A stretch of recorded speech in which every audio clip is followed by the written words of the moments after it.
Collective bargaining क्या होता है? कलेक्टिव बार्गेनिंग मतलब जब मिलकर बार्गेन किया जा रहा है, यानी कि सपोज करिए कि एम्प्लॉयर और एम्प्लॉई है, दोनों आपस में नेगोशिएट करते हैं। एम्प्लॉयर कहता है कि आप 10,000 ले लो, एम्प्लॉय कहता है कि नहीं मुझे 11,000 चाहिए। एम्प्लॉयर कहता है कि चलो ठीक है आप 10.5 ले लो, एम्प्लॉय कहता है कि नहीं मुझे 10,000 चाहिए। तो इस तरीके से जो है बार्गेन किया जा रहा है। तो कलेक्टिव बार्गेनिंग की जब दोनों लोग मिलकर करते हैं, दो लोग मिलकर, तो उसको क्या कहते हैं? कलेक्टिव बार्गेनिंग कह लेते हैं।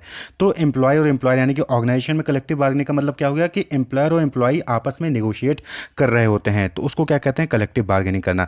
Means collective negotiation between the employer and the employee. तो क्या हो गया? Collective negotiation between employer and employee, दोनों मिलकर जब नेगोशिएट करते हैं किसी चीज को, चाहे वो वेजेस की बात हो, चाहे लीव्स की बात हो, चाहे कोई वर्किंग कंडीशन की बात हो, तो उसको क्या कहलाते हैं? कलेक्टिव बार्गेनिंग कहलाता है। Relating to their work situation, तो किससे रिलेटेड ये नेगोशिएट करते हैं? वर्क सिचुएशन से रिलेटेड, यानी कि रेट, छुट्टी, leave, work condition, rule regulation, कुछ भी हो सकता है। Coined by famous author Sidney and Beatrice Webb. तो ये जो कलेक्टिव बार्गेनिंग वर्ड है, ये क्वाइंड किया था, यानी बनाया गया, डेवलप किया था सिडनी और बिट्राइस वेब ने इसको क्वाइंड किया था इस टर्म को, कलेक्टिव बार्गेनिंग। तो कलेक्टिव बार्गेनिंग मतलब कि जहाँ पे दो या दो से अधिक लोग मिलकर नेगोशिएशन कर रहे होते हैं किसी चीज़ को लेकर, तो वो कलेक्टिव बार्गेनिंग कहलाता है। और एम्प्लॉय जब जो है नेगोशिएट करते हैं वर्क सिचुएशन को लेकर, तो that is collective bargaining in human resource. Next है अकॉर्डिंग टू डेल ऑर्डर। तो कलेक्टिव बार्गेनिंग को डिफाइन कैसे किया गया? तो according to Dale Yoder, collective bargaining is the term used to describe a situation in which the essential conditions of employment are determined by bargaining process undertaken by representative of a group of worker on the one hand and of one or more employer on the other। तो यहाँ पे क्या हुआ कि collective bargaining क्या हो गया? एक तरीके का जो है टर्म है जो कि यूज किया जाता है उस सिचुएशन को डिफाइन करने के लिए जहां पे जो इसेंशियल्स कंडीशंस होती हैं किसी भी एम्प्लॉयमेंट को, उसको डिटरमाइन किया जाता है बार्गेनिंग प्रोसेस के थ्रू। किसके किसके? वर्कर्स या वर्कर के रिप्रेजेंटेटिव और एम्प्लॉयर, या एक या दो से ज़्यादा एम्प्लॉयर होते हैं, उनके बीच में बार्गेन करके इसको डिटरमाइन किया जाता है। तो उस प्रोसेस को क्या कहते हैं? कलेक्टिव बार्गेनिंग कहते हैं। क्लियर? यहाँ पे क्या हो गया कि एम्प्लॉयर होता है और वर्कर या वर्कर के रिप्रेजेंटेटिव होते हैं, दोनों मिलकर एम्प्लॉयमेंट की कंडीशंस को लेके बार्गेनिंग करते हैं, नेगोशिएट करते हैं। इसी सिचुएशन को कलेक्टिव बार्गेनिंग कहा जाता है according to Dale Yoder. Next topic है आपका टाइप ऑफ कलेक्टिव बार्गेनिंग। अब कलेक्टिव बार्गेनिंग कितने टाइप के होते हैं? तो नॉर्मली जो है इसके 5 टाइप होते हैं कलेक्टिव बार्गेनिंग के। तो पहला है कंजंक्टिव बार्गेनिंग। कंजंक्टिव बार्गेनिंग का मतलब क्या हो गया कि यहाँ पे एक जो है अपना फायदा ज़्यादा कमाने के चक्कर में रहता है, कि ऐसी बार्गेनिंग जहाँ पे सिर्फ मेरा फायदा हो, दूसरे का नुकसान हो, दूसरे का कोई फायदा ना हो। तो उस टाइप के बार्गेनिंग को क्या कहते हैं? Conjunctive bargaining. The employers and employee try to maximise their respective gain, कि उसका फायदा हो, और एम्प्लॉय कोशिश करता है कि ऐसी बार्गेनिंग हो, ऐसा नेगोशिएशन हो जिसमें कि सारा का सारा उसका फायदा हो। तो इस टाइप के बार्गेनिंग को कहते हैं conjunctive bargaining. Issues like wages, bonus etcetera are negotiated. तो कंजक्टिव बार्गेनिंग में क्या होता है? नॉर्मली वेजेस, बोनस, यहाँ पे क्या होते हैं? एक दूसरा अपना फायदा देखता है। एम्प्लॉयर कहता है कि मुझे जो है आपको 10,000 सैलरी देनी, एम्प्लॉय चाहता है कि मुझे 15,000 सैलरी मिले। तो लोग अपना अपना फायदा देख रहे होते हैं और उसके लिए बार्गेनिंग या नेगोशिएटिंग करते हैं। My gain is your loss and your gain is my loss. तो यहाँ पे कंजक्टिव बार्गेनिंग में क्या कॉन्सेप्ट है कि माई गेन इज योर लॉस, यानी कि मेरा फायदा हुआ तो तुम्हारा लॉस होगा, अगर मेरा लॉस हुआ तो यानी कि तुम्हारा फायदा होगा। तो कंजक्टिव बार्गेनिंग एक दूसरा जो है अपना अपना जो है गेन को मैक्सिमाइज करने की कोशिश करता है। Conjunctive bargaining is also called as distributive bargaining. तो कंजक्टिव बार्गेनिंग को हम डिस्ट्रीब्यूटिव बार्गेनिंग भी कहते हैं। नेक्स्ट है कोऑपरेटिव बार्गेनिंग, इसको कहते हैं इंटीग्रेटिव बार्गेनिंग। ये दूसरा टाइप है कलेक्टिव बार्गेनिंग का। कोऑपरेटिव बार्गेनिंग, कोऑपरेटिव मीन्स यहाँ पे नाम में क्लियर है कि कोऑपरेट कर रहे हैं एक दूसरे को, यानी कि कभी कभी ऐसे सिचुएशन आ जाती है जहाँ पे एम्प्लॉयर और एम्प्लॉय को मिलकर जो है काम करना पड़ता है। जैसे आपने अभी लॉकडाउन देखा या कोविड-19 की सिचुएशंस देखी थी, यहाँ पे क्या है? एम्प्लॉयर और एम्प्लॉय ने मिलकर काम किया। एम्प्लॉयर ने सैलरी डिडक्ट की, तो एम्प्लॉय ने जो सैलरी डिडक्शन की वजह से ऑर्गेनाइजेशन को छोड़ा नहीं, बल्कि उसके साथ काम किया, क्योंकि यहाँ पे पता था एम्प्लॉय को कि वर्किंग कंडीशन, कोविड-19 है, लॉकडाउन है, इनकम नहीं आ रहा है, तो उस केस में जो है ऑब्वियस सी बात है कि पूरी सैलरी आपको नहीं मिल सकती है। वहीं पे एम्प्लॉयर ने भी इस चीज़ को देखा कि कोविड-19 है, लोगों को पैसे की जरूरत है, तो उन्होंने भी पैसा दिया, ऐसा नहीं कि उन्होंने पैसा रोक दिया। तो कोऑपरेटिव बार्गेनिंग कहलाता था। Both parties realize the importance of surviving in difficult time like recession और lockdown, are willing to negotiate the term of employment in a flexible way. तो कोऑपरेटिव बार्गेनिंग में क्या होता है कि फ्लेक्सिबल वे में जो है दोनों पार्टीज निगोशिएट करती हैं ताकि जो है किसी डिफिकल्ट सिचुएशन में वो सर्वाइव कर सकें। लेबर में accept wages cut and management में agree to modernize and make additional investment. तो लेबर क्या है, वो तैयार हो जाता है कि ठीक है आप मेरा वेज कट कर लीजिए, लेकिन आप जो है कुछ नया मॉडर्नाइज या कोई एडिशनल इन्वेस्टमेंट ऑर्गेनाइजेशन में करिए। तो ये क्या है? पार्टिसिपेटिव कोऑपरेटिव बार्गेनिंग या इंटीग्रेटिव बार्गेनिंग कहलाता है। नेक्स्ट टाइप का जो है बार्गेनिंग का वो है प्रोडक्टिविटी बार्गेनिंग। तो प्रोडक्टिविटी बार्गेनिंग एक्चुअली में यहाँ पे टर्म से क्लियर है कि प्रोडक्टिविटी बार्गेन, यानी कि यहाँ पे प्रोडक्टिविटी के बेसिस पे बार्गेन किया जाता है कि कितना वेजेस होगा। Workers wage and benefits are link to productivity, यहाँ पे क्या होता है कि मैंने इतना काम किया तो मुझे इतना मिलना चाहिए, उसने उतना काम किया तो उसको उतना मिलना चाहिए। तो दैट इज वर्कर्स और वेज, जो वर्कर्स का वेज होता है फिर बेनिफिट होता है, वो उसकी प्रोडक्टिविटी पे डिपेंड करता है कि मैंने इस साल 10 लाख यूनिट सेल किया तो मुझे 10 लाख के हिसाब से आप जो है वेजेस दीजिए, उसने 5 लाख का सेल किया तो उसको 5 लाख के हिसाब से जो है वेजेस दीजिए। Workers able to exceed the standard productivity norm, worker will get substantial benefit. तो यहाँ पे क्या होता है कि अगर जो स्टैंडर्ड प्रोडक्टिविटी नॉर्म होता है वो एक्सीड कर जाता है वर्कर, तो उसको कुछ ना कुछ बेनिफिट मिलता है। तो यहाँ पे जो नॉर्म्स होता है कि क्या स्टैंडर्ड होगा प्रोडक्टिविटी का, वो नॉर्म्स जो है बार्गेन कर सकते हैं। जैसे कि ऑर्गेनाइजेशन कह रहा है कि अगर 10 लाख यूनिट एक साल में सेल कर, एक साल में एक महीने में 10 लाख यूनिट अगर कोई इंप्लॉय सेल करता है तो उसको 10 लाख रुपए मिलेंगे। तो यहाँ पे वर्कर ये कह सकता है कि नहीं 10 लाख ही नहीं, इसको आप जो है 8 लाख कर दीजिए, 8 लाख अगर सेल कर लेंगे तो जो है हम 10 लाख मिल जाए। तो ये नॉर्म्स को जो है क्या करते हैं, बार्गेन कर रहे होते हैं, कि प्रोडक्टिविटी बार्गेनिंग कहलाता है। Standard productivity is finalise through negotiation, तो जो स्टैंडर्ड प्रोडक्टिविटी होता है कि जिससे ज़्यादा अगर परफॉर्म कर लेगा तो आपको जो बेनिफिट मिलेगा, तो वही चीज़ नेगोशिएट होती है प्रोडक्टिविटी बार्गेनिंग में। कंपोजिट बार्गेनिंग क्या होता है, तो देखिए कंपोजिट बार्गेनिंग ये एम्प्लॉय के साइड से नॉर्मली होता है। कंपोजिट यानी कि एक के साथ एक और आप जो है ऐड कर देते हो। तो कंपोजिट बार्गेनिंग जैसे कि labour bargain for wages as usual but goes a step further demanding equity, यानी कि वेजेस की डिमांड तो कर ही रहे हो, साथ ही साथ आप इक्विटी की भी डिमांड कर रहे हो। तो कंपोजिट एक के साथ एक और चीज़ आप जो है वहाँ पे बार्गेन कर रहे हो। तो relating to work norm, employment level, managing standard etcetera, तो इन सबसे रिलेटेड जो है बार्गेनिंग करते हैं तो वो क्या कहलाता है, कंपोजिट बार्गेनिंग कहलाता है। और जो लास्ट है concessionary bargaining, concessionary bargaining normally जो है आप नहीं देखेंगे, लेकिन where worker cuts their benefit gained previously, तो कंसेशन दे दिया था। कंसेशनरी बार्गेनिंग मतलब कि चलो ठीक है मैंने आपको कंसेशन दे दिया, पहले जो मैं लेता था, पहले जो हमारी सैलरी आपने बढ़ाई थी, इस बार आप जो है उसमें इतना परसेंट डिडक्ट कर सकते हैं। तो ये कंसेशन हो गया, यानी कि पहले जो आप मुझे कार की फैसिलिटी दे रहे थे, ठीक है आप इस बार मुझे कार की फैसिलिटी मत दीजिएगा, तो दैट इज कंसेशन, छूट दे दी आपने। तो ऐसी बार्गेनिंग जहाँ पे एक जो है अपना प्रॉफिट, अपना जो बेनिफिट है वो जो है कट कर देता है, तो दैट इज कंसेशनरी बार्गेनिंग। तो ये 5 टाइप के जो है कलेक्टिव बार्गेनिंग होते हैं। नेक्स्ट टॉपिक है आपका प्रोसेस ऑफ कलेक्टिव बार्गेनिंग, यानी कि कलेक्टिव बार्गेनिंग का प्रोसेस क्या है, कैसे बार्गेनिंग स्टार्ट होती है। तो सबसे पहले क्या होता है, प्रिपेयर। जब भी बार्गेन करना है तो प्रिपेयर करिए। प्रिपेयर क्या करना है कि जो नेगोशिएशन टीम है, यानी कि एम्प्लॉयर और एम्प्लॉय की, उसको जो है प्रिपेयर करिए, उसको कंपोज करिए कि कौन बात करेगा, एम्प्लॉयर कौन होगा और एम्प्लॉय के साइड से कौन जाएगा, representative of both parties, employer के साइड से कौन आएगा और एम्प्लॉय के साइड से कौन आएगा, तो वो प्रिपेयर करिए पहले। जब टीम प्रिपेयर हो जाती है तो अगला काम होता है डिस्कस। वो दोनों पार्टी क्या करते हैं, डिस्कस करते हैं कि किस ग्राउंड पे क्या रूल होगा, क्या गाइडलाइंस होगी नेगोशिएशन की, उसको जो है वो डिस्कस करते हैं कि किस बेसिस पे जो हम नेगोशिएशन करेंगे, ground rules that will guide the negotiation. फिर उसके बाद जब डिस्कस करें तो प्रपोज करते हैं, यानी कि ब्रेन स्टॉर्मिंग करते हैं कि opinion of both the parties is sort, यानी कि एम्प्लॉय क्या चाह रहा है, एम्प्लॉयर क्या चाह रहा है, और उसमें जो है ब्रेन स्टॉर्मिंग होती है कि कैसे जो है बार्गेन किया जाए, कैसे निगोशिएट किया जाए, कैसे एक ऐसा रास्ता निकाला जा सके कि एम्प्लॉयर का भी फायदा हो और एम्प्लॉय का भी फायदा हो। तो प्रपोज यहाँ पे क्या होता है, नॉर्मली जो है प्रपोज करते हैं लोग अपना अपना, कि दोनों पार्टीज की ओपिनियन को सुना जाता है। फिर बार्गेन किया जाता है। बार्गेन होने के बाद क्या होता है, सेटलमेंट होता है। बार्गेन किया, बातचीत हुई, ब्रेनस्टॉर्मिंग हुई, बार्गेन करने के बाद सेटलमेंट हो जाता है कि ठीक है इस चीज़ पे हम फाइनल करते हैं, आपको इतना ये मिलता है। तो एक concessional agreement is reached upon, यानी कि एक दोनों की सहमति से एक किसी एग्रीमेंट पे आ जाते हैं। Both the parties agree to a common decision regarding the problem और द इशू, तो जिस चीज़ को भी लेके कलेक्टिव बार्गेनिंग हो रही थी उस पर जो है कॉमन डिसीजन लिया जाता है और उस पर जो है दोनों पार्टी एग्री कर जाते हैं, तो दैट इज सेटलमेंट। और उसके बाद जो है आपका कलेक्टिव बार्गेनिंग का प्रोसेस खत्म हो जाता है। तो prepare, discuss, propose, bargain and settle, यानी कि प्रिपेयर करने का मतलब कि दो पार्टीज, दोनों एम्प्लॉयर एम्प्लॉय के साइड से जो रिप्रेजेंटेटिव है उनको भेजिए, दोनों आपस में डिस्कस करेंगे क्या किस रूल के बेसिस पे निगोशिएट करेंगे, उसके बाद दोनों अपनी अपनी बातों को रखेंगे, ब्रेनस्टॉर्मिंग करेंगे, बार्गेन करेंगे और उसके बाद जो है किसी एक कॉमन पॉइंट पे दोनों लोग सहमत हो जाएंगे।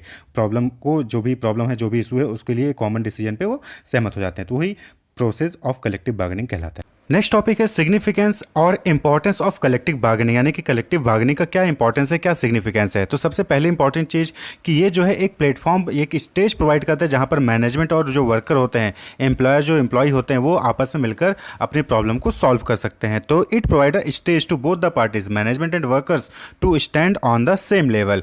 It benefit both the parties as the worker get fair remuneration for the work performed without impairing the capacity of the employees to work profitably, यानी कि यहाँ पे जो वर्कर्स होते हैं उनको फेयर रेम्यूनरेशन भी होता है और जो एम्प्लॉयर होते हैं उनको प्रॉफिट भी मिलती है कलेक्टिव बार्गेनिंग के जरिए helps in dividing the benefit derive from industry equally among all the stakeholders. तो यहाँ पे क्या होता है कि जो भी इंडस्ट्री से बेनिफिट डिराइव होता है या फिर जो भी प्रॉफिट अर्न्स होते हैं वो इक्वली जो है यहाँ पे डिवाइड करने की कोशिश की जाती है employee, union, management, customer, supplier और पब्लिक के बीच में। किसके जरिए? कलेक्टिव बार्गेनिंग के जरिए। It helps in developing trust and mutual respect between employers, workers and their organisation. तो कलेक्टिव बार्गेनिंग के जरिए क्या होता है? एक ट्रस्ट और म्यूचुअल रेस्पेक्ट जो है जनरेट होता है, डेवलप होता है एम्प्लॉयर, वर्कर और उनके ऑर्गेनाइजेशन के बीच में।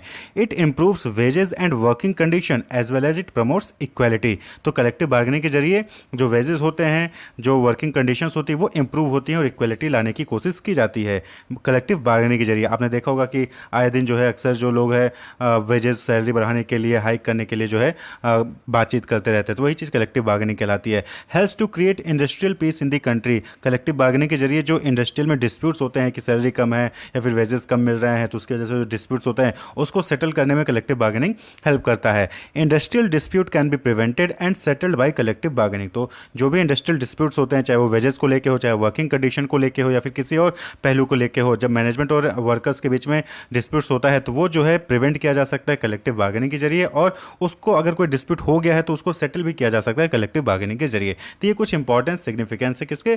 कलेक्टिव बार्गेनिंग के। डिसिप्लिन, तो देखिए डिसिप्लिन आपको बचपन से स्कूल से ही सिखाया जा रहा होगा कि डिसिप्लिन यानी कि रूल्स को ओबे करिए, रूल्स को फॉलो करिए, जो भी गाइडलाइंस है, जो भी गाइडेंस दी जाती है उसको फॉलो करिए। तो डिसिप्लिन यानी कि वेल तरीके से आप जो है रूल रेगुलेशन को फॉलो कर रहे हैं तो वो चीज़ डिसिप्लिन कहलाती है। तो orderly behaviour by the member और एम्प्लॉयज़। तो किसी ऑर्गेनाइजेशन में डिसिप्लिन का मतलब क्या हो गया कि ऑर्डरली बिहेव कर रहे हो आप, जो है जो भी ऑर्डर दिया जाए है, जो भी रूल्स रेगुलेशन है उसके अकॉर्डिंग जो है आप बिहेव कर रहे हो, मेंबर्स एम्प्लॉय बिहेव करते हैं, तो that is discipline. Behaving in A desired manner यानी कि जिस भी मैनर में डिजायर था उस मैनर में आप जो है बिहेव करते हो, तो that is discipline of making people obey rules और standard of behaviour and punishing them when they do not. तो डिसिप्लिन क्या हो गया? डिसिप्लिन एक तरीके का प्रैक्टिस हो गया जहाँ पे पीपल को बनाया जाता है, मोटिवेट किया जाता है कि वो रूल्स को, स्टैंडर्ड्स को ओबे करें और उसके अकॉर्डिंग जो है बिहेव करें, और अगर नहीं करते हैं तो उनको पनिशमेंट भी दी जाती है। अकॉर्डिंग टू रिचार्ड डी कैलहोन, तो डिसिप्लिन को कैसे डिफाइन किया गया है? तो रिचार्ड डी कैलहोन ने डिसिप्लिन को डिफाइन किया है, डिसिप्लिन में be considered as a force that prompts individual और group to observe the rule, regulation and procedure which are deemed to be necessary for the effective functioning of an organization। तो discipline क्या हो गया कि एक consider ऐसे force consider किया जाता है जो कि इंडिविजुअल या ग्रुप ऑफ इंडिविजुअल को प्रॉम्प्ट करता है, उनको मोटिवेट करता है कि वो रूल, रेगुलेशन, प्रोसीजर को ऑब्जर्व करें और उसके है फंक्शंस परफॉर्म करें, ऑर्गेनाइजेशन के गोल्स को अचीव करने में परफॉर्म करें उस फंक्शंस को, तो दैट इज डिसिप्लिन। तो डिसिप्लिन की फीचर्स क्या क्या होती हैं? तो नॉर्मली देखिए को अपने ऊपर कंट्रोल है तो that is discipline. It is a punitive approach. Punitive approach यानी कि अगर आप डिसिप्लिन में नहीं रहोगे तो आपको पनिशमेंट भी मिलेगी। ड्राइविंग फोर्स, एक तरीके से डिसिप्लिन जो है ड्राइविंग फोर्स होता है जो कि आपको ड्राइव करता है कि आप जो है वेल बिहेव करें, एक डिजायर्ड मैनर में बिहेव करें। राइट ऑफ द मैनेजमेंट, ये क्या है? मैनेजमेंट का राइट भी है कि आप जो है डिसिप्लिन तरीके से जो है बिहेव करें ऑर्गेनाइजेशन में। स्टैंडर्ड बिहेवियर, डिसिप्लिन क्या है? एक स्टैंडर्ड बिहेवियर को शो करता है कि सभी लोग उस स्टैंडर्ड में है। डिसिप्लिन जैसे कि सभी को वेल ड्रेस्ड होना चाहिए, फॉर्मल ड्रेस में होना चाहिए, टाई लगा के रखना चाहिए, ठीक है, सभी को गुड मॉर्निंग विश करना है, टीचर्स को गुड मॉर्निंग विश करना है, तो दैट इज स्टैंडर्ड बिहेवियर। सभी का एक स्टैंडर्ड बिहेवियर होता है। वॉलेंट्री और इम्पोज, डिसिप्लिन जो है वो वॉलेंट्री भी हो सकता है या फिर इम्पोज भी हो सकता है। वॉलेंट्री यानी आप खुद जो है आप रूल रेगुलेशन को फॉलो करिए, डिसिप्लिन में रहिए, या फिर इम्पोज कर दिया जाएगा यानी कि आपके हायर अथॉरिटीज आपको बोला जाएगा कि आप इस तरीके से रहिए, तो इम्पोज हो गया। तो ये फीचर्स होते हैं डिसिप्लिन के। Element of control process, discipline का एक तरीके का कंट्रोल प्रोसेस भी है। आप क्या करते हो? कंट्रोल करते हो लोगों के बिहेवियर को कि डिसिप्लिन में रहिए नहीं तो आपको पनिशमेंट मिल जाएगा, तो आप यहाँ पे कंट्रोल प्रोसेस भी हो गया एक तरीके से। तो ये फीचर्स हैं डिसिप्लिन की। अब बात आती है मिसकंडक्ट की। तो डिसिप्लिन, जब आप डिसिप्लिन में नहीं रहते हो, जब कोई भी एम्प्लॉय डिसिप्लिन नहीं रहता है यानी इनडिसिप्लिन रहता है, तो उसको क्या कहते हैं? मिसकंडक्ट, यानी कि आप कुछ गलत कर रहे हो, मिसकंडक्ट कर रहे हो। तो वायलेशन ऑफ एम्प्लॉयमेंट टर्म, यानी कि जब भी कोई एम्प्लॉय जो है एम्प्लॉयमेंट टर्म्स का वायलेट करता है, रूल रेगुलेशन के अगेंस्ट करता है, तो उसको क्या कहलाता है? मिसकंडक्ट कहलाता है। Violation of rule and regulation, misconduct और indiscipline means disorderliness and not following the rule and regulation of an organization, यानी कि मिसकंडक्ट या इनडिसिप्लिन का मतलब क्या हो गया कि आप डिसऑर्डर लाइनेस में हैं, यानी कि ऑर्डर को फॉलो नहीं कर रहे हैं और आप रूल रेगुलेशन को, जो कि ऑर्गेनाइजेशन के रूल रेगुलेशन है, उसको फॉलो नहीं करे, तो वो मिसकंडक्ट हो गया, फिर इनडिसिप्लिन कहलाता है। Going against the accepted norm, तो जो भी नॉर्म्स हैं उसके अगेंस्ट जो है आप जा रहे हो तो उसको मिसकंडक्ट या फिर वायलेशन ऑफ एम्प्लॉयमेंट टर्म कहलाता है। मिसकंडक्ट, तो फॉर्म्स ऑफ मिसकंडक्ट, यानी कि मिसकंडक्ट के फॉर्म्स क्या है, कैसे मिसकंडक्ट होता है। पहला है थेफ्ट, फ्रॉड या डिसऑनेस्टी, यानी कि आपने ऑर्गेनाइजेशन में चोरी कर ली या कोई फ्रॉड किया या फिर आपने डिसऑनेस्टी दिखाई, तो वो मिसकंडक्ट हो गया। विलफुल डैमेज टू और loss of the employers goods और प्रॉपर्टी, यानी कि जो एम्प्लॉयर्स की गुड्स या प्रॉपर्टी हैं आपने उनको जानबूझ के डैमेज किया है, फिर उसका नुकसान किया, तो ये भी एक तरीके का मिसकंडक्ट एंड डिसिप्लिन हो गया। टेकिंग और गिविंग ब्राइब्स, आप जो है घूस ले रहे हो या फिर घूस दे रहे हो, तो ये भी एक फॉर्म है मिसकंडक्ट का। हैबिचुअल एब्सेंस, यानी कि आपकी आदत बनी पड़ी है, आप एब्सेंस हो जा रहे हो, हो जा रहे हो, तो ये भी क्या है, मिसकंडक्ट है। हैबिचुअल लेट अटेंडेंस, आप डेली जो है 1 घंटे 2 घंटे लेट आ रहे हो, आदत आपने बना ली है, तो ये भी क्या है, एक तरीके का इनडिसिप्लिन है, मिसकंडक्ट है। हैबिचुअल नेग्लिजेंस और नेग्लेक्ट ऑफ वर्क, यानी आप जानबूझ के जो है वर्क को नेग्लेक्ट कर रहे हो, आपको असाइन किया गया है लेकिन आप उसको काम नहीं कर रहे हो, तो ये भी क्या है, एक तरीके का मिसकंडक्ट है, इनडिसिप्लिन है। Frequent repetition of an act और ओमिशन, यानी कि आप जो है बार बार उस एक्ट को रिपीट कर रहे हो जिसको आपके लिए मना किया गया है, तो वो भी एक तरीके का मिसकंडक्ट या इनडिसिप्लिन कहलाता है। तो ये फॉर्म्स ऑफ मिसकंडक्ट होते हैं। नेक्स्ट टॉपिक है डिसिप्लिनरी एक्शन, यानी कि जब कोई बार बार मिसकंडक्ट या इनडिसिप्लिन कर रहा है तो उस पर क्या एक्शन लिया जा सकता है, तो डिसिप्लिनरी एक्शन कहलाता है। Method of dealing with the employees who cause problem और do not follow company rule and policies, तो डिसिप्लिनरी एक्शन क्या हो गया, एक तरीके का मेथड है जहां पे उन एम्प्लॉयज से डील किया जाता है जो कोई प्रॉब्लम क्रिएट करते हैं ऑर्गेनाइजेशन के लिए या फिर जो है वो कंपनी के रूल या पॉलिसीज को फॉलो नहीं करते हैं, तो उनसे डील करने के लिए जो एक्टिविटी मेथड की जाती है उसको डिसिप्लिनरी एक्शन कहते हैं। डिसिप्लिनरी एक्शन नॉर्मली आपने सुना होगा कि इसके अगेंस्ट डिसिप्लिनरी एक्शन लिया गया है, यानी कि क्या, कि उसके अगेंस्ट जो है कमेटी बैठाई गई है, जांच हो रही है, अगर वो गिल्टी पाया जाता है तो उसको पनिशमेंट मिलता है। तो steps taken on disobedience of an order and to remove the reason of such disobedience, तो ये डिसिप्लिनरी एक्शन में क्या होता है कि स्टेप लिया जाता है कि जो भी डिसोबीडियंस हुआ है ऑफ ऑर्डर का उसको जो है रिमूव किया जा सके और जो भी रीजन है उसको हटाया जा सके। गाइडलाइंस फॉर डिसिप्लिनरी एक्शन, तो डिसिप्लिनरी एक्शन के लिए गाइडलाइंस भी कुछ दी जाती हैं कि कब आपको डिसिप्लिनरी एक्शन लेना चाहिए और कैसे लेना चाहिए। पहला, prompt action should be taken, तो जैसे ही कहीं पे आपको दिखे कि यहाँ मिसकंडक्ट हुआ या फिर इनडिसिप्लिन हुआ है तो आपको तुरंत वहाँ पे डिसिप्लिनरी एक्शन लेना है, यानी कि आपने रूल रेगुलेशन बनाया था कि आपको जो है हर एम्प्लॉय को 10 बजे कॉलेज में ऑफिस में रिपोर्ट करना है, तो जैसे ही किसी दिन कोई 10 बजे रिपोर्ट नहीं हो तो आप तुरंत उसको टोकिए, नहीं तो फिर क्या होगा, उसकी हैबिट बन जाएगी। तो तुरंत प्रॉम्प्ट एक्शन लेना है जब भी कोई डिसिप्लिनरी मिसकंडक्ट होता है या फिर इनडिसिप्लिन होता है। There should be documentation of misconduct, जो भी मिसकंडक्ट या जो भी इनडिसिप्लिन उसका डॉक्यूमेंटेशन होना चाहिए, यानी कि आपने पहले दिन आप जो है 10 बजे आए हैं तो उसको रिकॉर्ड में रखिए कि आप उस दिन 10 बजे आए थे, तो डॉक्यूमेंटेशन होना चाहिए। सुपरवाइजर शुड बी ट्रेंड, तो जो भी सुपरवाइजर है जो इस चीज़ को देखता है, मैनेज करता है कि कहीं इनडिसिप्लिन तो नहीं हो रहा है या फिर मिसकंडक्ट नहीं हो रहा, उस वो ट्रेंड होना चाहिए। Disciplinary action should be taken in private, यानी कि जो भी आप एक्शन लो किसी एम्प्लॉय के अगेंस्ट उसको जो है प्राइवेट में ले, सबके सामने पब्लिकली जो है वो एक्शन नहीं लेना चाहिए। Disciplinary action should be fair, तो जो भी एक्शन ले रहे हो डिसिप्लिनरी वो फेयर होना चाहिए, नहीं कि इनजस्टिस नहीं होना चाहिए कि उसने एक ही दिन एब्सेंट हुआ तो आप जो लगा दे रहे हो, फाइन लगा दे रहे हो, तो ऐसा नहीं होना चाहिए। नॉर्मली पहली बार आप उसको वार्निंग देके छोड़ सकते हैं। Procedure should be well defined, तो जो भी डिसिप्लिनरी एक्शन का है, जो भी आप एक्शन लेते हो किसी एम्प्लॉय के अगेंस्ट, वो प्रोसीजर उसको जो है वेल डिफाइंड होना चाहिए, क्लियर होना चाहिए कि कैसे कैसे क्या क्या एक्शन लिए जा सकते हैं। There should be periodic review and revision, तो जो भी डिसिप्लिनरी एक्शन है उसका जो है पीरियोडिक रिव्यू होना चाहिए और रिवीजन भी होना चाहिए कि क्या क्या उसमें मोटिवेट या में जो है मॉडिफिकेशन या फिर चेंजेस किए जा सकते हैं डिसिप्लिनरी एक्शन में।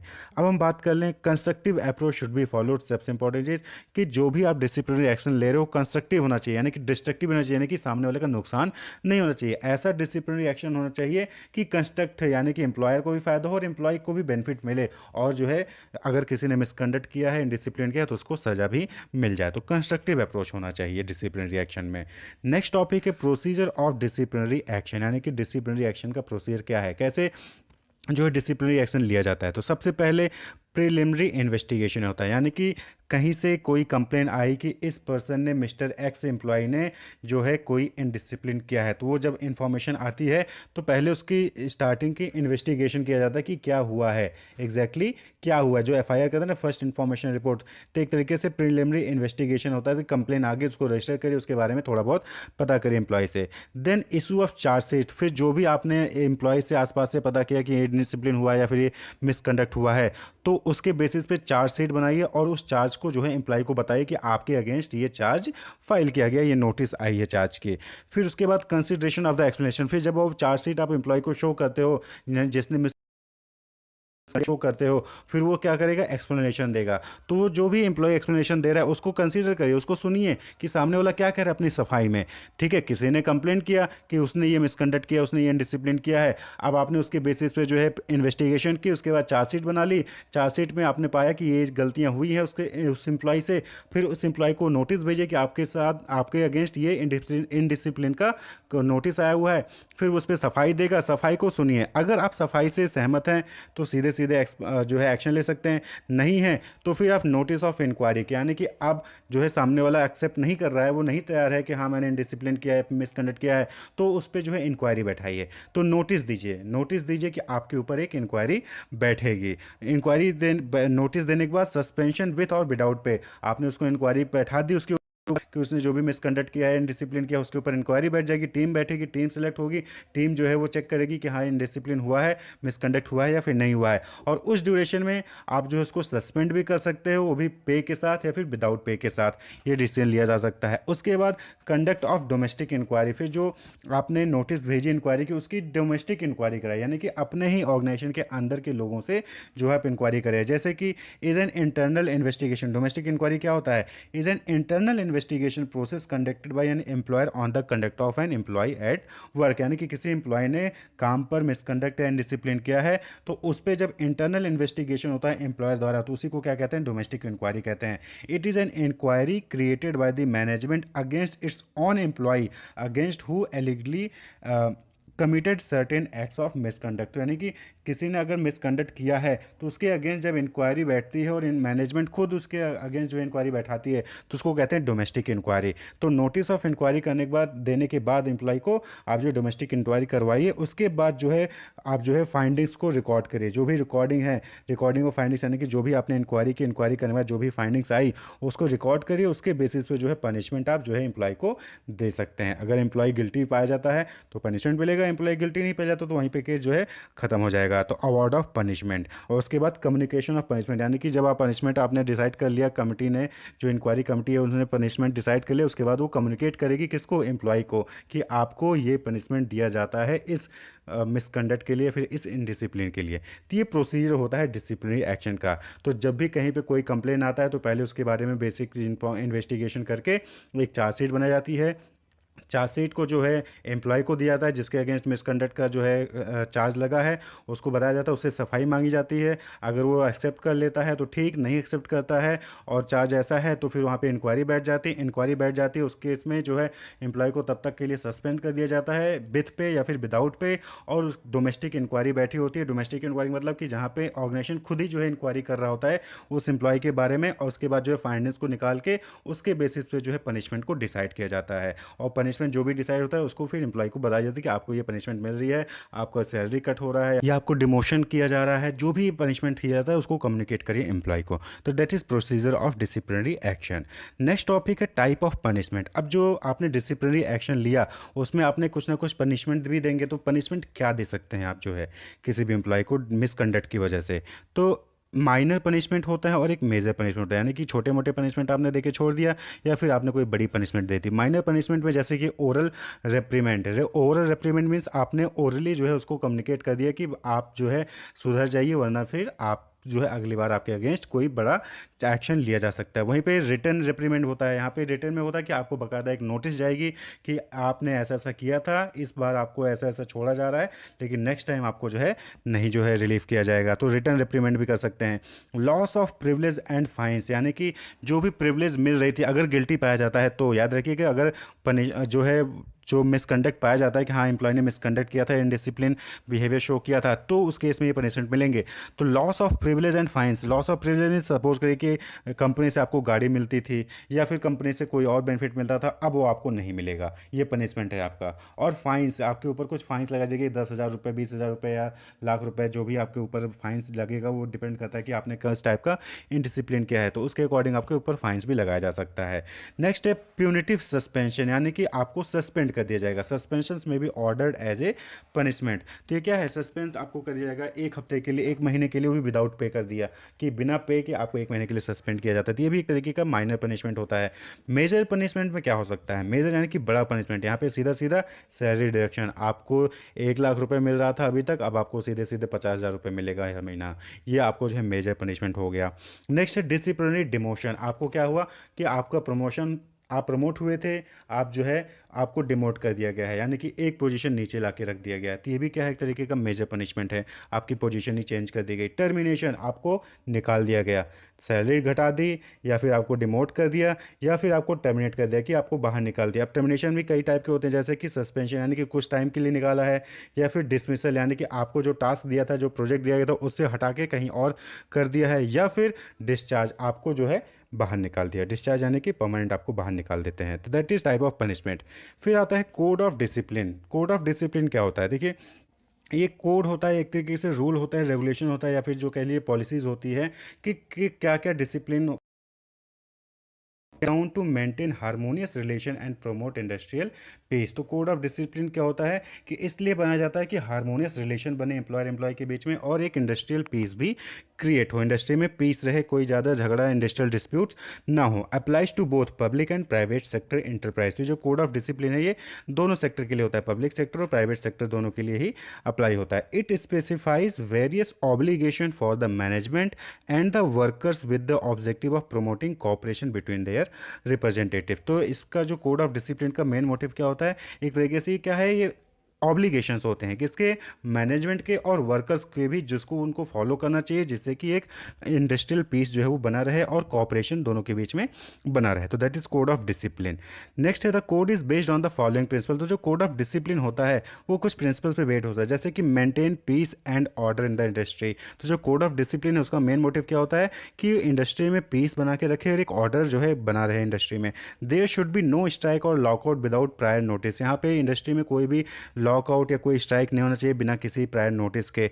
No unilateral action should be taken in connection with any industrial matter. यानी कि कोई यूनिलेटरल वन साइडेड जो है एक्शन नहीं लेना है किसी भी इंडस्ट्रियल मैटर को लेकर। Employee should not follow go slow tactic.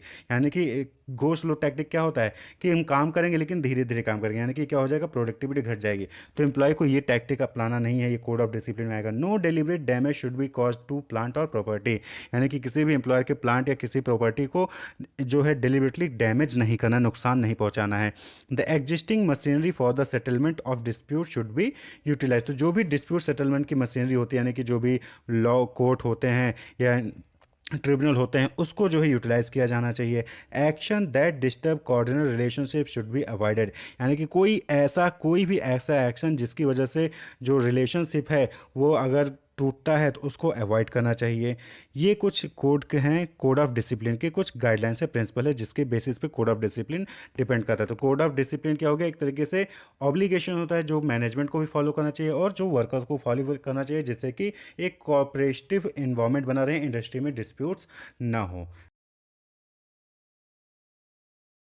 कोई भी ऑर्गेनाइजेशन हो वहाँ पर एम्प्लॉयमेंट को लेकर बहुत सारे रूल रेगुलेशन होते हैं, लाइक कि कौन परमानेंट होगा, कब परमानेंट होगा, टेम्प्रोरी कब तक रहेगा, प्रोबेशन पीरियड में कब तक रहेगा, क्लियर। इसी तरीके से वर्किंग आवर कितना होगा, हॉलीडेज़ कितने मिलेंगे, कब मिलेंगे। कई सारे फैक्ट्रीज में आप देखते होंगे कि इंडस्ट्रीज में देखते होंगे कि वहाँ पर मंडे को हॉलीडेज़ होता है, क्लियर। पे डेज यानी कि आप कितने दिन पेड लीव आपको मिलेगी, कितना आपको जो है अनपेड लीव मिलेगा, वेज रेट कितना होगा, shift first second third shift shift होगी तो कौन से शिफ्ट में आपको कितने ड्यूरेशन के लिए जो है वहाँ पर जॉब करना पड़ेगा, वर्क करना पड़ेगा, शिफ्ट चेंज कैसे होगा उसके लिए रूल होगा। लेट कमिंग के लिए क्या पॉलिसीज है कि 5-10 मिनट लेट आते हैं तो कोई सैलरी नहीं कटेगी, लेकिन अगर आप 1 घंटे लेट आ रहे हैं तो आपकी सैलरी उस दिन डिडक्ट कर ली जाएगी, कितनी डिडक्ट होगी। अटेंडेंस को लेकर रूल रेगुलेशन होते हैं, क्लियर। तो अलग अलग चीज़ों को लेकर ऑर्गेनाइजेशन में रूल रेगुलेशंस होते हैं। और तो ये जो ऑर्गेनाइजेशन में रूल रेगुलेशन होते हैं एम्प्लॉयमेंट को लेकर, उसी को कहते हैं स्टैंडिंग ऑर्डर, क्लियर। तो स्टैंडिंग ऑर्डर क्या होता है? सेट ऑफ रूल होता है। तो यहाँ पर हम क्या पढ़ने वाले हैं? The industrial employment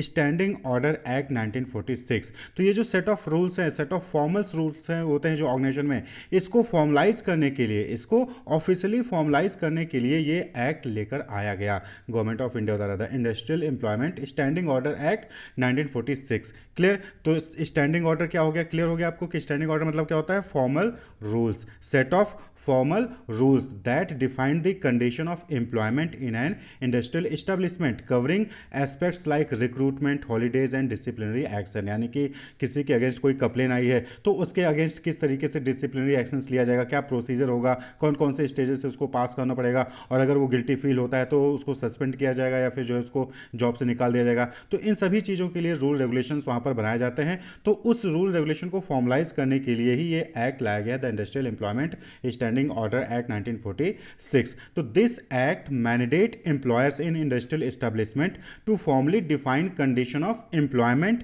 prepare set of rules. तो ये एक्ट जो है ये मैंडेट करता है किसको?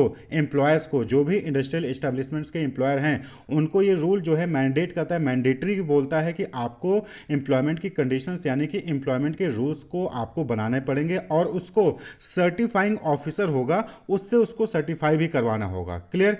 And submit them to a certifying officer for certification. यानी कि जो भी एम्प्लॉयर जो है जो भी रूल्स बना रहा है अपने यहाँ पर एम्प्लॉयमेंट को लेकर कि लीव के लिए क्या रूल होगा, रिक्रूटमेंट के लिए क्या रूल होगा, हॉलीडेज के लिए क्या रूल होगा, अटेंडेंस के लिए क्या रूल होगा, डिसिप्लिनरी एक्शंस के लिए क्या रूल होगा, कब एम्प्लॉय को निकाला जाएगा, सस्पेंड किया जाएगा तो उस वक्त क्या रूल होगा, उन सब चीज़ों के रिगार्डिंग जो है उसको रूल बनाना पड़ेगा, और उसको सर्टिफाइंग ऑफिसर द्वारा, जो कि गवर्नमेंट ऑफ इंडिया द्वारा जो है अपॉइंट किया जाता है, उस सर्टिफाइंग ऑफिसर द्वारा उसको सर्टिफाई भी करवाना होगा, क्लियर। चाहे वो वेजेज हो, चाहे आवर्स हो, चाहे लीव हो, चाहे मिसकंडक्ट हो, सभी के लिए रूल्स वहां पर बनाकर उसको सर्टिफाई करना होगा सर्टिफाइंग ऑफिसर द्वारा। तो यही चीज ये industrial employment standing order act 1946 कहता है, क्लियर। तो ये जो एक्ट है the industrial employment standing order, ये बिल पहले आया था 1946 में, जो कि पास हुआ था by the legislature and assent जो है रिसीव हुआ था प्रेसिडेंट से 23 अप्रैल 1946 में। तो 1946 में ही industrial employment standing order bill आया और 23 अप्रैल 1946 में ही ये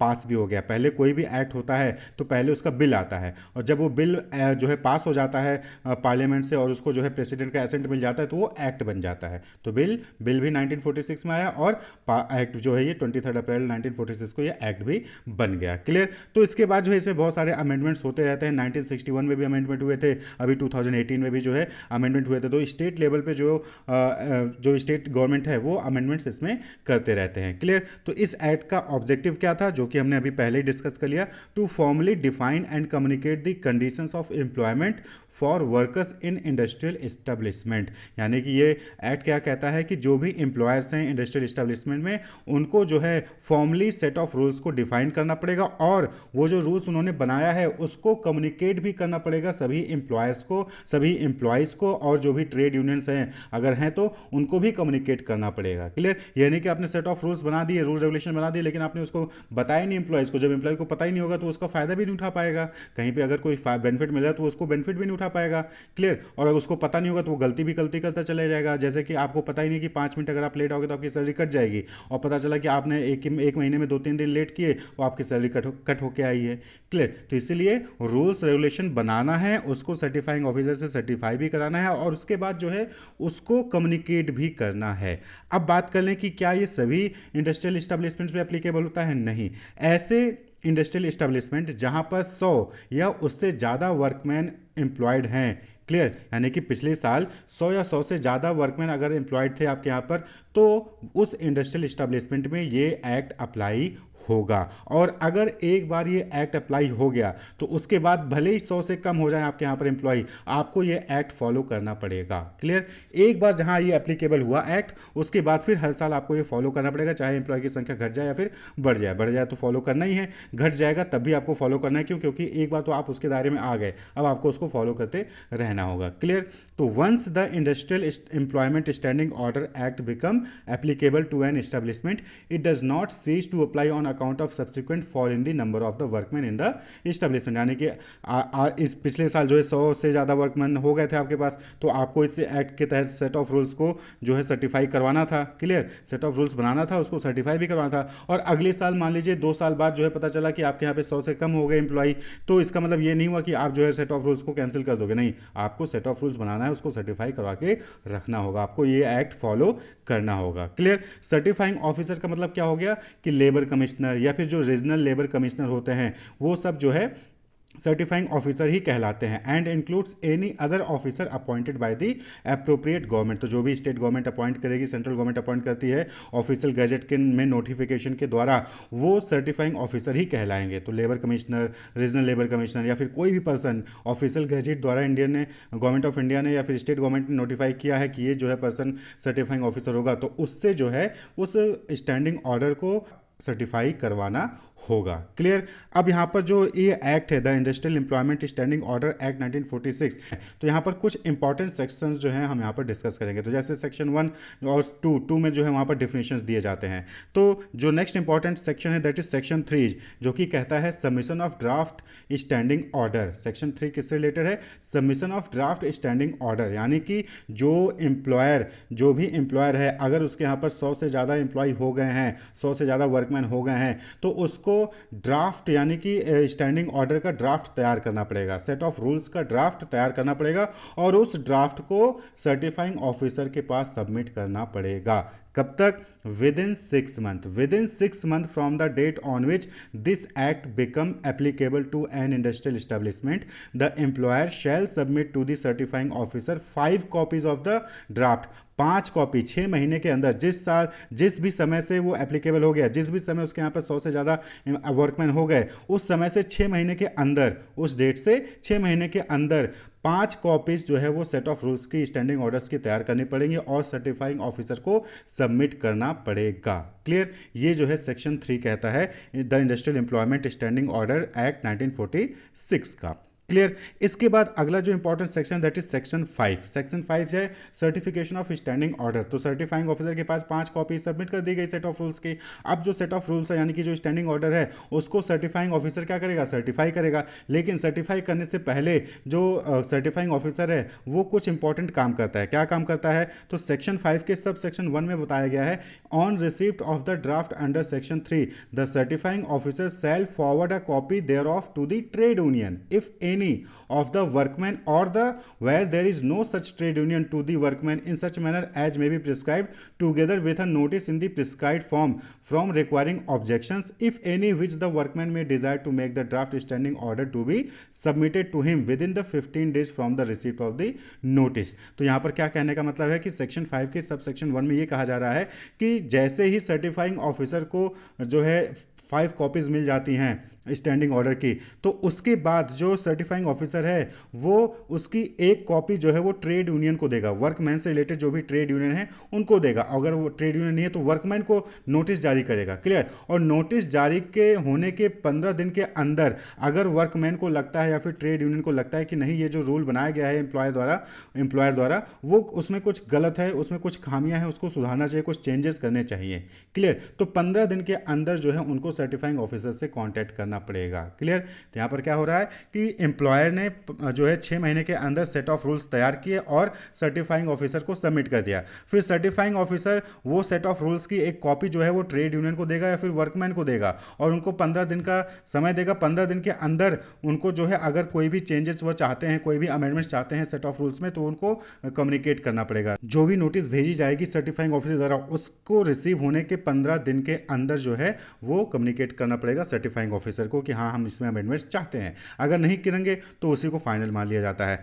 देन सब सेक्शन 3 में कहा गया है कि the certifying officer shall thereupon certify the draft standing order after making any modification therein and shall within 7 days thereafter send copies of the certified standing order authenticated in the prescribed manner to the employer and to the trade union or other prescribed representative of the workman। तो क्या हुआ कि जब receipt जो है certified officer ने trade union को या फिर वर्कमैन का जो भी रिप्रेजेंटेटिव है उसको जो है नोटिस भेज दिया, 15 दिन वेट किया, अगर कोई अमेंडमेंट्स के लिए वहां पर आता है तो वो अमेंडमेंट करके, या फिर अगर कोई भी अमेंडमेंट के लिए नहीं आता है तो जो है वो साइन कर देगा, उस जो ड्राफ्ट स्टैंडिंग ऑर्डर था उसको फाइनल कर देगा कि हाँ ये सर्टिफाई हो गया है, यही सेट ऑफ रूल्स जो है इस इंडस्ट्रियल एस्टेब्लिशमेंट में एप्लीकेबल होंगे। एंड विद इन 7 डेज, जिस दिन उसने सर्टिफाई किया, सर्टिफाइंग ऑफिसर ने जिस दिन उस स्टैंडिंग ऑर्डर को सर्टिफाई कर दिया अमेंडमेंट्स के बाद, या अगर कोई मॉडिफिकेशन है तो उस मॉडिफिकेशन को करने के बाद, ठीक है, उसके 7 दिन के अंदर उस सर्टिफाइड कॉपी को जो है वो एम्प्लॉयर को भी भेजना होगा और ट्रेड यूनियन को भी भेजना होगा अगर कोई है, और अगर नहीं है तो वर्कमैन का जो भी रिप्रेजेंटेटिव होगा उसको वो भेजना होगा। क्लियर? तो पहले तो ड्राफ्ट बना, ड्राफ्ट को सर्टिफाइंग ऑफिसर के पास भेजा गया, सर्टिफाइंग ऑफिसर ने जो है उसमें जो है ट्रेड यूनियन और वर्कमैन को भी भेजा कि वो देख लें, अगर उनको लगता है कि कोई चेंजेस चाहिए, कोई अमेंडमेंट चाहिए तो वो फिर डिस्कस करें, और अगर कोई भी अमेंडमेंट्स नहीं है तो उसको फिर फाइनली सर्टिफाई कर दिया जाता है, और अगर कोई अमेंडमेंट्स है तो फिर जो स्टैंडिंग ऑर्डर है उसको मॉडिफाई करके फिर उसको सर्टिफाई किया जाता है, और सर्टिफाई करने के बाद 7 दिनों के अंदर जो सर्टिफाइंग ऑफिसर है वो एम्प्लॉयर को, ट्रेड यूनियन को या फिर वर्कमैन का जो भी रिप्रेजेंटेटिव है उनको एक सर्टिफाइड कॉपी जो है स्टैंडिंग ऑर्डर का वो भेज देता है। क्लियर? अब आता है नेक्स्ट सेक्शन 6। सेक्शन 6 जो है वो अपील से रिलेटेड है, यानी कि अगर कोई या एम्प्लॉयर है या फिर वर्कमैन है या फिर ट्रेड यूनियन है, कोई भी एग्रीव्ड है इस स्टैंडिंग ऑर्डर से, कोई भी एग्रीव्ड है, एग्रीव्ड का मतलब क्या हो गया है कि अनफेयरली ट्रीट हुआ है, तो वो जो है अपील कर सकता है कहां पर? सर्टिफाइंग ऑफिसर को।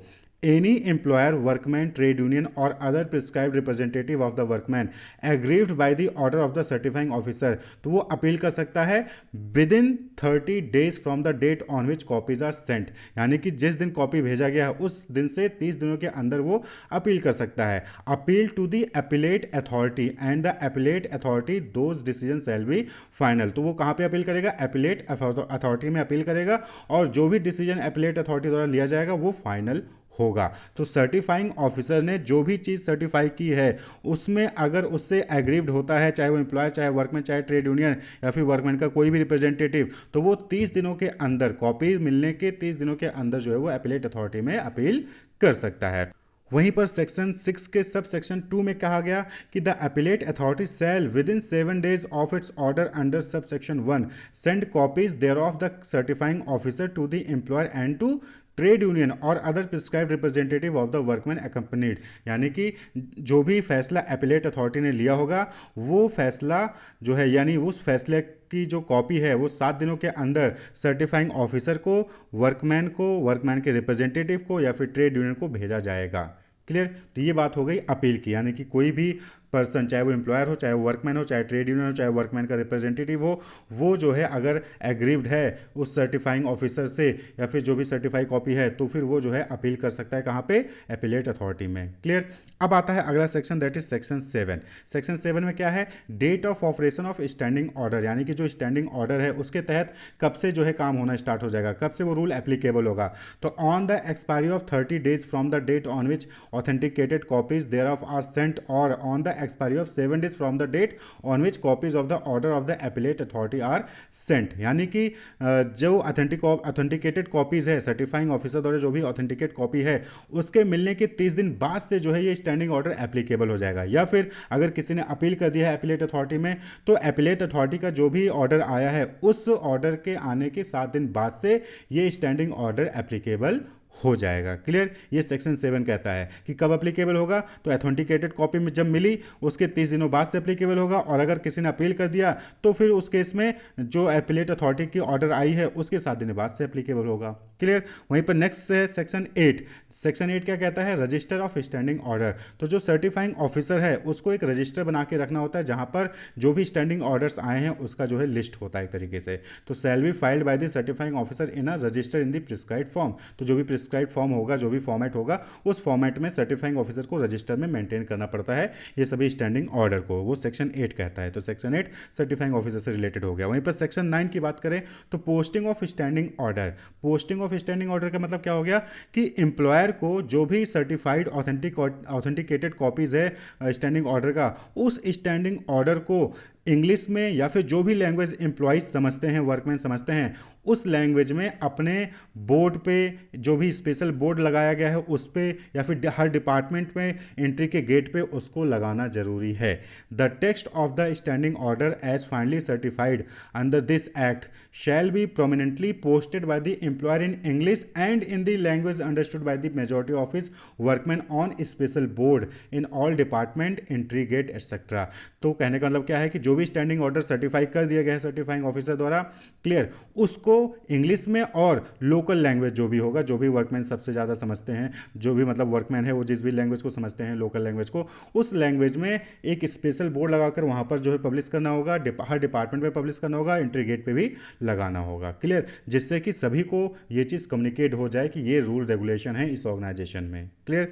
वहीं पर सेक्शन 10 कहता है duration and modification of standing order, यानी कि जो भी स्टैंडिंग ऑर्डर सर्टिफाई हो गया है अब उस वो कब तक एप्लीकेबल रहेगा और उसमें कब मॉडिफाई कर सकते हैं, कब मॉडिफिकेशन कर सकते हैं, कब चेंजेस कर सकते हैं। तो can be modified after 6 month from the date on which the standing order or the last modification thereof came in operation, यानी कि लास्ट मॉडिफिकेशन जब भी हुआ है या फिर जब से वो एप्लीकेबल हुआ है तब से 6 महीनों के बाद ही जो है वो मॉडिफाई किया जा सकता है। Can be modified after 6 month, तो जब से भी एप्लीकेबल हुआ है या फिर लास्ट जब भी मॉडिफाई हुआ था उसके 6 महीने बाद ही अब उसमें मॉडिफिकेशन होगा। जैसे कि आज अगर आपने कोई मॉडिफिकेशन कर लिया तो अब अगले 6 महीने बाद ही मॉडिफिकेशन कर सकते हो। आज कोई स्टैंडिंग ऑर्डर एप्लीकेबल हुआ है तो अब अगले 6 महीने बाद ही उसमें कोई भी चेंजेस हो सकता है, क्लियर। एन एम्प्लॉयर और वर्कमैन और अ ट्रेड यूनियन और other representative body of the workman may apply to the certifying officer by 5 copies of the modification, यानी कि अगर 6 महीने से पहले कोई उसमें मॉडिफिकेशन करना चाहता है तो एम्प्लॉयर, वर्कमैन, ट्रेड यूनियन या फिर वर्कमैन के जो भी रिप्रेजेंटेटिव हैं वो सर्टिफाइंग ऑफिसर को 5 कॉपी देकर मॉडिफाई के लिए अप्लाई कर सकते हैं। अप्लाई मॉडिफिकेशन होगा नहीं होगा वो सर्टिफाइंग ऑफिसर फिर वहां पर फाइनली डिसाइड करेगा, क्लियर। अप्लाई कर सकते हैं 6 महीने से पहले भी चेंज करने के लिए, लेकिन नॉर्मली 6 महीने बाद ही वहां पर चेंज या मॉडिफिकेशन हो सकता है। वहीं पर सेक्शन 10A है पेमेंट ऑफ सब्सिस्टेंस अलाउंसेस, यानी कि यहाँ पर क्या हो गया कि अगर किसी इंडस्ट्रियल एस्टेब्लिशमेंट में किसी एम्प्लॉय के ऊपर कोई कंप्लेन आई और उस कंप्लेन के बेसिस पे एम्प्लॉय को सस्पेंड कर दिया गया तो उस ड्यूरेशन में जब तक वो सस्पेंडेड है उस ड्यूरेशन में उसको कुछ अलाउंसेस वहाँ पर मिलने चाहिए एम्प्लॉयर द्वारा। तो उसके लिए जो है ये सेक्शन 10A है, where any workman is suspended by the employer and investigation is pending, यानी कि सस्पेंड तो कर दिया, कंप्लेन मिली, कंप्लेन मिलने के बाद उसको सस्पेंड कर दिया गया है और अब इन्वेस्टिगेशन होगा। इन्वेस्टिगेशन जब तक हो रहा है तब तक वर्कमैन को तो कुछ ना कुछ वहां पर मिलना चाहिए ना। तो पहला यहां पर क्या कह दिया कि एट द रेट ऑफ 50%, यानी कि यहाँ पर जो फर्स्ट 90 डेज होगा, यानी कि जिस दिन से वो सस्पेंड हुआ है तब से 90 डेज तक उसको जो है 50% के रेट से उसको वहाँ पर वेजेस दिए जाएंगे। तो उसका जो भी वेजेस था उसका 50% वेज उसको 90 डेज तक मिलेगा। उसके बाद अगर उसके बाद भी जो है वो इन्वेस्टिगेशन कैरी ऑन होता है और ज़्यादा समय तक चलता है तो उस केस में 75% जो है वेजेस का उसको वहाँ पर दिया जाएगा रिमेनिंग पीरियड के लिए, क्लियर। सस्पेंशन जब से हुआ है तब से 90 डेज तक तो उसको 50% के हिसाब से उसको वेजेस मिले जाएंगे, जो भी उसका वेजेस था उसका 50% मिलेगा। और वहीं पर 90 डेज से अगर ज़्यादा इन्वेस्टिगेशन चलता है तो 90 डेज के बाद उसको 75% उसका जो भी वेजेस था उसका 75% उसको दिया जाएगा। तो ये जो है सेक्शन 10A कहता है in the case of suspension. अब आता है नेक्स्ट सेक्शन जो इंपॉर्टेंट है, दैट इज सेक्शन 13 जो कि पेनल्टीज एंड प्रोसीजर को लेकर है। तो सेक्शन 13 के सब सेक्शन 1 में कहा गया है कि an employer who fails to submit draft standing order as required by section or who modifies his standing order otherwise than in accordance with the section 10 shall be punishable with fine which may extend to 5,000 rupees and in the case of a continuing offense with a further fine which may extend to 200 rupees per day every day after the first during which the offense continues। तो यानी यहाँ पर कहने का मतलब क्या है कि जैसे कोई इंडस्ट्रियल एस्टेब्लिशमेंट है उसके ऊपर जो है 100 से ज़्यादा एम्प्लॉय हो गए और उसके बाद भी जो है उसने स्टैंडिंग ऑर्डर का ड्राफ्ट नहीं सबमिट किया, स्टैंडिंग ऑर्डर का ड्राफ्ट नहीं सबमिट किया, फेल हो गया सबमिट करने में, या फिर उसने जो है स्टैंडिंग ऑर्डर में कुछ मॉडिफिकेशन कर दिया जो कि एक्ट के अकॉर्डिंग एप्लीकेबल नहीं था, तो उस केस में उसको पनिशमेंट दिया जाएगा। और पनिशमेंट क्या होगा कि उसको 5,000 रुपए तक का फाइन लगाया जा सकता है उस ऑर्गेनाइजेशन के ऊपर। और साथ ही साथ अगर वो जो गलती है वो कंटिन्यू हो रही है, वो गलती कंटिन्यू हो रही है, तो उस केस में पर डे 200 रुपीज़ के हिसाब से उसके ऊपर फाइन लगाया जाएगा उस ऑर्गेनाइजेशन के ऊपर। क्लियर? तो कोई भी ऑर्गेनाइजेशन अगर वो एलिजिबल हो गया है industrial employment standing order act 1946 को फॉलो करने के लिए, तो उसको ड्राफ्ट सबमिट करना जरूरी है सर्टिफाइंग ऑफिसर के पास। अगर वो सर्टिफाइंग ऑफिसर के पास ड्राफ्ट सबमिट नहीं करता है with in the time frame, तो फिर उसके ऊपर फाइन लगाया जाएगा 5,000 रुपए तक का। और अगर वही गलती बढ़ती चली जाती है तो फिर उसको 200 रुपये पर डे के हिसाब से फाइन एक्स्ट्रा वहां पर पे करना पड़ेगा। क्लियर? वहीं पर सेक्शन 13 के सब सेक्शन 2 में कहा गया है कि an employer who does any act contravention of the standing order finally certified under this act or his industrial establishment shall be punishable with fine which may extend to 100 rupees and in the case of continuing offense with a further fine which may extend to 25 rupees for every day. Clear? कहने का मतलब क्या है कि अगर कोई employer इस act के तहत जो भी सर्टिफाइड स्टैंडिंग ऑर्डर है उसका कंट्रवेंशन करता है, यानी कि उसके अगेंस्ट जाता है, उसके अगेंस्ट जाके कोई काम करता है, तो इस केस में इंडस्ट्रियल एस्टेब्लिशमेंट के ऊपर या फिर एम्प्लॉयर के ऊपर जो है वहां पर फाइन लगेगा 100 रुपए का। 100 रुपए का फाइन वहां पर लगाया जा सकता है उसके ऊपर। और अगर वो गलती लगातार करते चला जाता है तो उस केस में 25 रुपए 25 रुपीज पर डे के हिसाब से उसके ऊपर फाइन लगाया जाएगा। तो कोई भी एम्प्लॉयर है अगर वो ड्राफ्ट को सबमिट करने में फेल हो जाता है या फिर ड्राफ्ट में कुछ अमेंडमेंट्स कर देता है जो कि एक्ट के अकॉर्डिंग नहीं है, तो उसके ऊपर 5,000 रुपए तक का फाइन लगाया जाएगा। और वो गलती लगातार कर रहा है तो जो है वहां पर 200 रुपीज़ यानी कि 200 रुपये पर डे के हिसाब से उसको फाइन लगाया जाएगा। और वहीं पर एडिशनल लगेगा वो। वहीं पर अगर कोई एम्प्लॉयर है वो स्टैंडिंग ऑर्डर में जो भी चीज़ कही गई है, सर्टिफाइड स्टैंडिंग ऑर्डर में जो भी चीज़ कही गई है उसका कंट्रवेंशन करता है, उसके अगेंस्ट कोई दूसरा काम करने लग जाता है, उस रूल को फॉलो नहीं करता है, तो उस केस में उसके ऊपर 100 रुपये का फाइन लगेगा। साथ ही साथ अगर वो गलती दोबारा करता है तो जो है वहां पर 20 रुपए पर डे के हिसाब से उसके ऊपर फाइन लगेगा। वहीं पर जो नेक्स्ट इंपॉर्टेंट सेक्शन है that is section 14, power to exempt. तो अप्रोप्रिएट गवर्नमेंट के पास ये पावर होगा, वो ऑफिशियल गजेट में नोटिफिकेशन जारी करके एग्जेम्प्ट कर सकती है किसी भी इंडस्ट्रियल एस्टेब्लिशमेंट को या फिर किसी क्लास ऑफ इंडस्ट्रियल एस्टेब्लिशमेंट को कि उसके ऊपर ये industrial employment standing order act 1946 applicable नहीं होगा। तो ये एक्ट किस पे एप्लीकेबल होगा, किस पे एप्लीकेबल नहीं होगा, ये पावर किसके पास है? सेक्शन 14 के तहत ये पावर अप्रोप्रिएट गवर्नमेंट के पास यानी कि सेंट्रल गवर्नमेंट या फिर स्टेट गवर्नमेंट के पास ये पावर है कि वो चाहे तो किसी भी इंडस्ट्रियल एस्टेब्लिशमेंट को इस एक्ट से बाहर रख सकती है। क्लियर? नहीं तो सिंपल सा है कि अगर इंडस्ट्रियल एस्टेब्लिशमेंट है और 100 से ज़्यादा वर्कमैन है तो वहाँ पर आपको ये रूल फॉलो करना पड़ेगा, वहाँ पर आपको जो है स्टैंडिंग ऑर्डर का ड्राफ्ट सबमिट करना पड़ेगा सर्टिफाइंग ऑफिसर को। सर्टिफाइंग ऑफिसर उस ड्राफ्ट को जो है वहाँ पर जितने भी ट्रेड यूनियन हैं, एम्प्लॉयर्स हैं और जो वर्कमैन के रिप्रेजेंटेटिव हैं उनको भेजेगा। उनका कंसेंट मिलने के बाद वो फिर उसको सर्टिफाई कर देगा। सर्टिफाई करने के बाद जो है उसका एक कॉपी सभी को भेज देता है। क्लियर?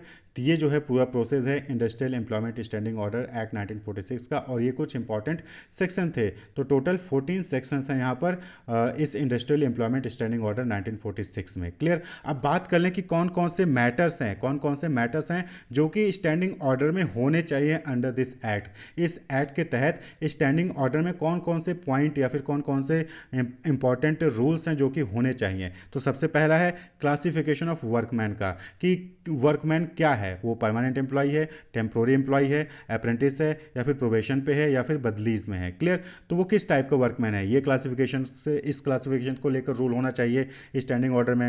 वहीं पर दूसरा है manner of intimating to workman periods and hour of work, holidays, pay days and wages rate. किस तरीके से वर्कमैन को बताया जाएगा कि उसको कब तक काम करना है, कितने घंटे काम करना है पर डे, हॉलीडेज कितना मिलेगा उसको, पे डेज यानी कि पेड लीव कितना होगा, वेज का रेट क्या होगा, वो सारी चीज़ों को लेकर किस तरीके से इंटीमेट किया जाएगा वर्कमैन को, उससे रिलेटेड रूल्स रेगुलेशन होना चाहिए।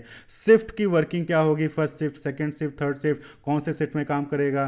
क्लियर? शिफ्ट चेंज होगा तो कैसे चेंज होगा, उसका क्या प्रोसीजर होगा, उससे रिलेटेड रूल रेगुलेशन होना चाहिए। फोर्थ है attendance and let coming policies, यानी कि अटेंडेंस का क्या रूल है, कितने दिन वो छुट्टी पे जा सकता है, कितना पेड लीव मिलेगा, कितना अनपेड लीव होगा। मेडिकल लीव उसको कितना मिलेगा, इन सब चीज़ों को लेकर पॉलिसीज होनी चाहिए। लेट कमिंग की क्या पॉलिसीज है, यानी कि कितने दिन लेट आने पे पैसा नहीं कटेगा और कितने दिन लेट आने पे या फिर कितनी देर आने पे उसका पैसा कट सकता है, उससे रिलेटेड जो है रूल रेगुलेशन होना चाहिए। पांचवा है condition of procedure in applying for and the authority विच में ग्रांट लीव एंड हॉलीडे, यानी कि कोई किसी इंप्लॉय को लीव चाहिए या फिर हॉलीडे पे जाना है तो उसको किस तरीके से मिलेगा, उसको किसके पास जाकर अप्लाई करना पड़ेगा, एप्लीकेशन है, कोई फॉर्म है, वो फॉर्म भरना पड़ेगा, फिर किसका साइन होने पे ही उसको लीव या हॉलीडे मिलेगा, वो चीज़ें जो है उसको लेकर पॉलिसीज वहाँ पर होनी चाहिए, रूल रेगुलेशन होना चाहिए। Requirement to enter premises by certain gate and liability to search, यानी कि कौन से गेट से एंट्री अलाउड है उसका रूल रेगुलेशन होना चाहिए कि गेट नंबर 1 से ही वर्कमैन आएंगे और उनकी जो है पूरी सर्च होगी। जब वो जो है शाम को शिफ्ट खत्म करके जा रहे होंगे तो उनको वहाँ पर सर्च किया जाएगा कि कहीं ऐसा तो नहीं कोई सामान जो है वो लेके अपने साथ वापस इंडस्ट्रियल इस्टेब्लिशमेंट से बाहर जा रहे हैं। तो उसके लिए क्या पॉलिसीज होंगी, क्या रूल रेगुलेशन होंगे, वो पूरा जो है उसके बारे में स्टैंडिंग ऑर्डर में होना चाहिए। सातवां closing and re opening of section of the industrial establishment, यानी कि इंडस्ट्रियल एस्टेब्लिशमेंट में अलग अलग सेक्शंस होते हैं, तो कौन सा सेक्शन या फिर कह लीजिए कौन सा जो है ऑफिस है कब खुलेगा कब बंद होगा, उसको लेकर क्या रूल रेगुलेशन है, वो सारी चीज़ें जो है स्टैंडिंग ऑर्डर में होनी चाहिए। अगला जो इंपॉर्टेंट फैक्ट है that is termination of employment and the notice thereof to be given by employer and workman, किसी भी वर्कमैन को अगर निकाला जा रहा है तो कब कौन से ग्राउंड पे निकाला जाएगा और उसके लिए नोटिस कब दिया जाएगा, कितने दिन पहले देना जरूरी है, या फिर कोई एम्प्लॉय छोड़ के जा रहा है तो उसको कितने दिन पहले नोटिस देना जरूरी है, इन सबसे रिलेटेड रूल्स वहाँ पर होने चाहिए स्टैंडिंग ऑर्डर में। सस्पेंशन और डिसमिसल ऑफ फॉर मिसकंडक्ट, कोई एम्प्लॉय जो है मिसकंडक्ट करता है तो उसको सस्पेंड किया जाएगा, तो सस्पेंशन के ड्यूरेशन में उसको जो है कितना पेमेंट मिलेगा, वेजेस कितना मिलेगा, क्या डिसमिस किया जाए तो कितना वेजेस दिया जाएगा और कब तक डिसमिस किया जाएगा, क्या प्रोसीजर होगा उसके ऊपर डिसिप्लिनरी एक्शन का, उससे रिलेटेड रूल रेगुलेशन होना चाहिए। Means for redress for workman against unfair treatment, यानी कि किसी इंप्लॉय के साथ अनफेयर ट्रीटमेंट हो रहा है तो उसको किस तरीके से रिड्रेस किया जाएगा, उसके लिए क्या रूल रेगुलेशन होंगे, वो स्टैंडिंग ऑर्डर में होना चाहिए। और इसके अलावा ये 10 जो पॉइंट थे, इसके अलावा जो भी रिलेटेड हैं एम्प्लॉयमेंट से रिलेटेड, उनसे रिलेटेड सारे रूल रेगुलेशन जो है यहाँ पर इंक्लूडेड होने चाहिए। तो ये जो है 10 पॉइंट आप कह सकते हैं कि 10 इंपॉर्टेंट पॉइंट्स हैं जिसको लेकर स्टैंडिंग ऑर्डर में रूल रेगुलेशन फ्रेम होने चाहिए, सारी पॉलिसीज़ यहाँ पर बनी होनी चाहिए। तो स्टैंडिंग ऑर्डर में ये 10 चीज़ें जरूर होनी चाहिए, इन 10 चीज़ों से रिलेटेड रूल रेगुलेशन वहाँ पर जरूर होना चाहिए। तो ये जो है मैटर्स हैं जो कि स्टैंडिंग ऑर्डर में होना चाहिए as per this act, the industrial employment standing order act 1946।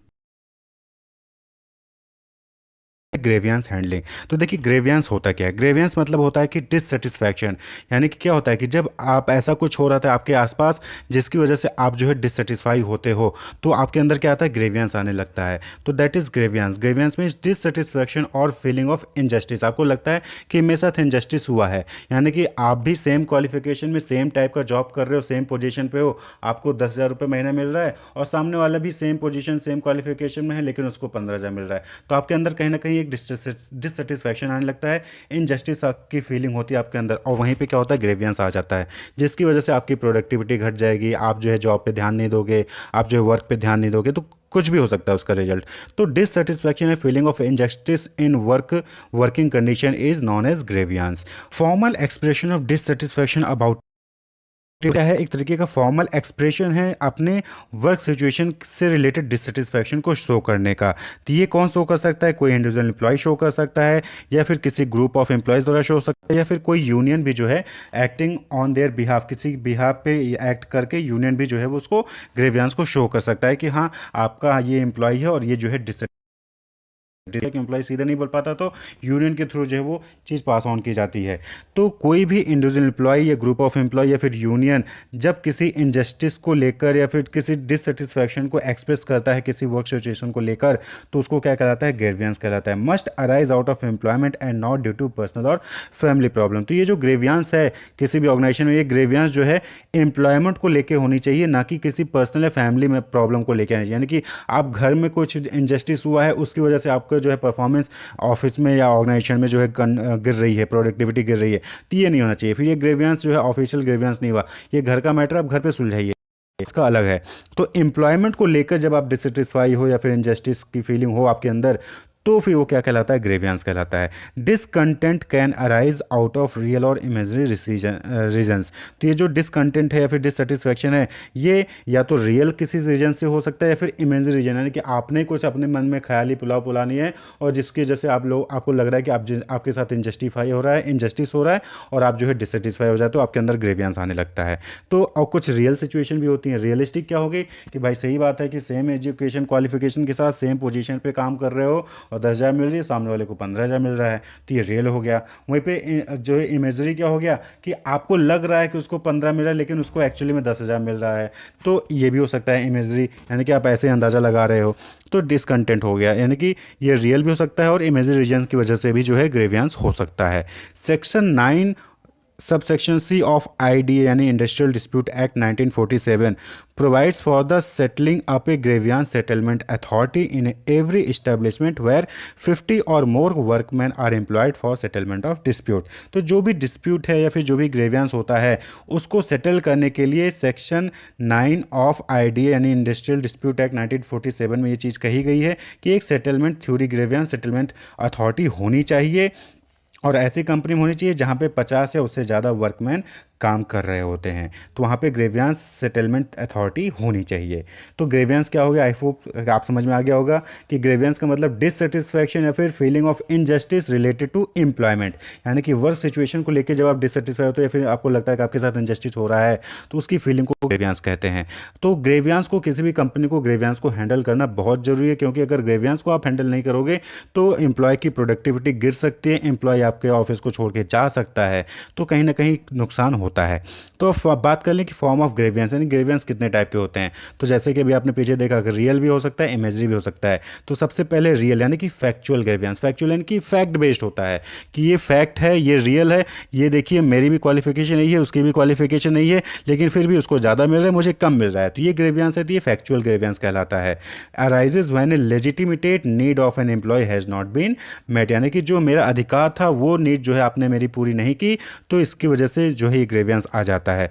वहीं पे इमेजिनरी ग्रेवियांस होता है। इमेजिनरी ग्रेवियांस यानी कि एक्चुअली में वो चीज़ नहीं है लेकिन आपने इमेजिन कर लिया, उसकी वजह से आप क्या है जो है आपको लगता है कि आप डिससेटिस्फाई होते हो या फिर इनजस्टिस की फीलिंग आपके अंदर आ जाती है। Arises when an employees grievance is based on A wrong perception, आपने रॉन्ग परसेप्शन लिया, आप भी सेम पोजीशन पे हो, सामने वाला भी सेम पोजीशन पे है, लेकिन आपको लगता है कि सामने वाले को ज़्यादा पूछा जाता है, मुझे पूछा ही नहीं जाता। रॉन्ग अजम्पशन आपने कुछ कर लिया या फिर इनकरेक्ट इन्फॉर्मेशन के बेसिस पे जो है आपने कोई भी ग्रेवियांस या डिससेटिस्फैक्शन पाल लिया अपने अंदर, तो ये क्या होता है, इमेजरी ग्रेवियांस होता है। यानी कि सामने वाले को भी उतना मिला और आपको भी उतना ही मिला, 10 लाख यूनिट आपने एक महीने में सेल किया, सामने वाले ने भी 10 लाख यूनिट जो है एक महीने में सेल किया, लेकिन कहीं से किसी ने आपके कान में ये डाल दिया कि पता है सामने वाले ने 10 लाख यूनिट सेल किया लेकिन उसको जो है 1 लाख रुपए का इंसेंटिव मिला, तुम्हें 1 लाख का इंसेंटिव नहीं मिला। तो अब ये क्या है, ये इनकरेक्ट इन्फॉर्मेशन थी जिसकी वजह से आपके अंदर क्या आ गया, डिससेटिस्फैक्शन की फीलिंग आ गई या इनजस्टिस की फीलिंग आ गई, तो आप क्या है आपके अंदर ग्रेवियांस आ जाता है और जिसकी वजह से फिर आप जो है काम से कल्टी मारने लगते हो। नेक्स्ट है डिस्गाइज्ड ग्रेवियांस। डिस्गाइज्ड ग्रेवियांस क्या होता है कि आपको खुद ही नहीं पता होता कि आप क्यों परेशान हो, आप क्यों डिससेटिस्फाइड हो। इमेजरी ऑफ एक्चुअल ग्रेवियांस में कहीं ना कहीं आपको पता होता है कि क्यों आप जो है ग्रेवियांस है आपके अंदर, क्यों आप डिससेटिस्फाइड हो, लेकिन डिस्गाइज्ड ग्रेवियांस में क्या होता है कि आपको नहीं पता होता कि आप क्यों जो है डिससेटिस्फाइड हो। तो reason unknown to him normally when psychological needs are not fulfilled. तो नॉर्मली क्या होता है कि जब साइकोलॉजिकल नीड्स नहीं फुलफिल, यानी मोटिवेशन, लीडरशिप, इस टाइप की नीड्स जब नहीं फुलफिल होती है एम्प्लॉय की, तो वो जो है डिस्गाइज्ड ग्रेवियांस में आ जाता है। उसको नहीं पता होता कि क्यों अब वो परेशान है, क्यों डिससेटिस्फाई है जॉब से, सब कुछ मिल रहा होता है, इक्वली मिल रहा होता है, लेकिन फिर भी वो डिससेटिस्फाइड होता है या उसको लगता है कि मेरे साथ अच्छा नहीं हो रहा है। तो वो क्यों होता है, क्योंकि वो साइकोलॉजिकली उसको जो है मोटिवेशन नहीं मिल रहा होता है, तो उसको कहते हैं डिस्गाइज्ड ग्रेवियांस, जो उसको भी नहीं पता होता कि वो क्यों डिससेटिस्फाइड है। तो ये हो गया फॉर्म्स ऑफ ग्रेवियांस। अब नेक्स्ट है ग्रेवियांस हैंडलिंग प्रोसीजर, यानी कि जो ग्रेवियांस है फैक्चुअल, इमेजिनरी या फिर डिस्गाइज ग्रेवियांस है, इसको कैसे आप जो है रिड्रेस कर सकते हो, उसको कैसे जो है हैंडल कर सकते हो, और ऑर्गेनाइजेशन को इस ग्रेवियांस को हैंडल करना भी चाहिए। तो सबसे पहले आइडेंटिफाई ग्रेवियांस, यानी कि आप जो भी ग्रेवियांस है एम्प्लॉय के अंदर, पहले उसको आइडेंटिफाई करिए। वो ऑब्जर्वेशन के तरीके से, प्रीवियस कंप्लेंट के बेसिस पे, ओपन डोर पॉलिसी, यानी कि अगर आपको लगता है तो आप सीधे आइए बात करिए, open door policy, exit interview, कोई एम्प्लॉय छोड़ के जा रहा है तो उसका इंटरव्यू लीजिए कि क्यों छोड़ के जा रहा है। तो यहाँ से जो है आप ग्रेवियांस को आइडेंटिफाई कर सकते हो कि क्यों छोड़ के जा रहा है, क्या प्रॉब्लम है। कंप्लेन को दे बेसिस पे जो है, या फिर ऑब्जर्वेशन खुद देख के आप जो है आइडेंटिफाई कर सकते हैं, हाँ कोई एम्प्लॉय ग्रेवियांस है, किसी के अंदर डिससेटिस्फैक्शन है, तो उसको जो है आइडेंटिफाई करिए। आइडेंटिफाई करने के बाद उसको डिफाइन करिए करेक्टली कि क्या एग्जैक्टली है प्रॉब्लम, क्यों वो डिससेटिस्फाइड है, उसको करेक्टली डिफाइन करिए। उसके बाद डेटा कलेक्ट कर लिए उसकी डिससेटिस्फैक्शन इनजस्टिस से रिलेटेड, और फिर उसको एनालाइज करिए और उसके सॉल्व करिए। तो ये क्या हो गया, ग्रेवियांस हैंडलिंग का प्रोसीजर हो गया। और उसके बाद प्रॉम्प्ट रिड्रेसल, यानी कि तुरंत उसको रिड्रेस भी करिए, जो भी प्रॉब्लम थी, जो भी इनजस्टिस था, जो भी डिससेटिस्फैक्शन था, उसके अगेंस्ट एक्शन लेके उसको एनालाइज करके सॉल्व करके उसके रिड्रेस भी करिए, यानी कि उसको सॉल्व आउट करिए, उसके ग्रेवियांस को रिमूव करिए। और इम्प्लीमेंट एंड फॉलोअप, यानी कि उसको इम्प्लीमेंट करके उसको फॉलो भी करिए कि हाँ देखिए कि हाँ आपने जो भी रिड्रेसल किया उसके बाद क्या वो सेटिस्फैक्शन की फीलिंग उस एम्प्लॉय के अंदर आ गई या नहीं आ गई। तो identify the grievance, define correctly, collect the data, analyse and solve the problem, prompt redressal, यानी कि जैसे ही आपने सॉल्व किया तुरंत उसको रिड्रेस करिए, उसको जो इम्प्लीमेंट करिए, फॉलोअप भी लीजिए। तो that is grievance handling procedure. तो एक तरीके से ये मॉडल है आपके सामने स्क्रीन पे, मॉडल ग्रेवियांस प्रोसीजर, यानी कि कैसे आप जो है रिजॉल्व करते हैं। तो देखिए एग्रीव्ड एम्प्लॉय मतलब कि डिससेटिस्फाइड एम्प्लॉय, जिसको लगता है कि उसके पास ग्रेवियांस है या फिर उसको लगता है कि इनजस्टिस हुआ है, वो जो है अगर पर्सनल लेवल पे सेटल नहीं होता है तो वो कहाँ जाता है, डिपार्टमेंटल रिप्रेजेंटेटिव के पास जाता है, जो कि ग्रेवियांस अथॉरिटी होता है, ग्रेवियांस सेटलिंग अथॉरिटी पर्सन होता है, उसके पास जाएगा, वो अपने ग्रेवियांस को बताएगा। अगर वो 48 डेज में सेटल नहीं करता है तो फिर वो कहाँ चला जाएगा, हेड ऑफ डिपार्टमेंट जाएगा। हेड ऑफ डिपार्टमेंट से अगर 3 दिन के अंदर सेटलमेंट नहीं होता है उसके ग्रेवियांस का, तो वो कहाँ चला जाएगा, ग्रेवियांस कमेटी के पास जाएगा। ग्रेवियांस कमेटी से 7 दिनों के अंदर सेटलमेंट होना है। अगर 7 दिनों में वो ग्रेवियांस कमेटी सेटल नहीं कर पाती है एम्प्लॉय के ग्रेवियांस को, तो वो चीफ एग्जीक्यूटिव मैनेजर के पास जाता है। चीफ एग्जीक्यूटिव और मैनेजर जो है 3 दिनों के अंदर ग्रेवियांस को सेटल करेगा। अगर नहीं कर पाता है तो वॉलंटरी आर्बिट्रेशन, यानी कि किसी थर्ड पर्सन को जो है वहाँ पे आर्बिट्रेट किया जाएगा, वो उसकी ग्रेवियांस को सॉल्व आउट करने की कोशिश करेगा, वो भी 7 दिनों के अंदर। ठीक, तो ये प्रोसीजर होता है एक तरीके से कि पहले आप जो है अपने डिपार्टमेंटल रिप्रेजेंटेटिव के पास जाइए, वहाँ पे बताइए अपने ग्रेवियांस को, वहाँ से सॉल्व हुआ तो ठीक, नहीं हुआ तो हेड ऑफ डिपार्टमेंट के पास जाइए, वहाँ से नहीं हुआ तो ग्रेवियांस कमेटी के पास, वहाँ नहीं हुआ तो चीफ एग्जीक्यूटिव मैनेजर के पास, वहाँ से भी नहीं हुआ तो वॉलंटरी आर्बिट्रेशन जो है आप मंगवा सकते हैं। तो ये ग्रेवियांस प्रोसीजर है हैंडल करने। इंडस्ट्रियल डिस्प्यूट, यानी कि इंडस्ट्री में डिस्प्यूट्स हो रहे हैं, इंडस्ट्रियल डिस्प्यूट्स। तो according to section 2 of the industrial dispute act 1947, industrial dispute को क्या डिफाइन किया गया है, एनी डिस्प्यूट और difference between employer and employers or between employers and workmen or between workmen and workmen which is connected with the employment or non-employment or the terms of employment and condition of employment of any person। तो industrial dispute क्या है, industrial dispute कोई सी भी type का dispute है या फिर differences है जो एम्प्लॉयर के बीच में हो सकता है, जो एम्प्लॉयर और वर्कमैन के बीच में हो सकता है, या फिर वर्कमैन और वर्कमैन के बीच में हो सकता है, और वो एम्प्लॉयमेंट को लेके या फिर नॉन एम्प्लॉयमेंट टर्म्स को लेके या फिर उसकी कंडीशंस ऑफ एम्प्लॉयमेंट को लेके हो सकती है। तो इन सब चीज़ों को लेके जो भी डिस्प्यूट होती है, जो भी डिफरेंसेस होते हैं एम्प्लॉयर और एम्प्लॉई या फिर वर्कमैन और वर्कमैन के बीच में, उसी को क्या कहते हैं, इंडस्ट्रियल डिस्प्यूट कहते हैं। Urge for higher wages and profit, तो नॉर्मली इंडस्ट्रियल डिस्प्यूट किस बेसिस पे होता है, हायर वेजेस और प्रॉफिट के लिए हो रहा होगा। कॉन्फ्लिक्ट अमंग वर्कर एम्प्लॉयर और वर्कर के बीच में जो है कॉन्फ्लिक्ट हो गया, या फिर कॉन्फ्लिक्ट इज़ नॉट पर्सनल, ऐसा जो कॉन्फ्लिक्ट है जो कि पर्सनल नहीं होता, तो वहाँ पे भी इंडस्ट्रियल डिस्प्यूट हो जाता है। तो इन तीनों केसेस में क्या है, इंडस्ट्रियल डिस्प्यूट नॉर्मली अराइज हो जाते हैं। ठीक है, जहाँ पे एक इंडस्ट्री के सारे लोग हायर वेजेस और प्रॉफिट की डिमांड करने लग गए, एक ही इंडस्ट्री के लोग जो है वर्कर और एम्प्लॉयर के बीच में जो है कॉन्फ्लिक्ट हो गया, या फिर कॉन्फ्लिक्ट जो है पर्सनल नहीं है, वो सभी का एक जैसा है, तो इंडस्ट्रियल डिस्प्यूट यहाँ पे अराइज हो जाता है। अब बात कर लें कि फॉर्म्स ऑफ इंडस्ट्रियल डिस्प्यूट, किस टाइप के फॉर्म्स होते हैं इंडस्ट्रीज के। पहला, स्ट्राइक। जब इंडस्ट्रियल डिस्प्यूट होता है तो वहाँ पे लोग स्ट्राइक कर लेते हैं। स्ट्राइक मीन्स कि quitting work by A group of worker, यानी कि जब ग्रुप ऑफ वर्कर्स जो होते हैं, जो लोग होते हैं, वो जॉब करना छोड़ देते हैं, काम करना बंद कर देंगे, तो स्ट्राइक कर देना, काम करना। जैसे बैंक में अभी आपने देखा कि बैंक वाले बैंक बंद करके स्ट्राइक पे चले गए, तो उन्होंने काम करना बंद कर दिया। स्ट्राइक जो है कई टाइप के हो सकते हैं। सिंपैथेटिक स्ट्राइक होता है, जहाँ पे किसी दूसरे वर्कर को सपोर्ट करने के लिए भी आप स्ट्राइक कर देते हो, तो इस टाइप के स्ट्राइक को हम क्या कहते हैं, सिंपैथेटिक स्ट्राइक कहते हैं।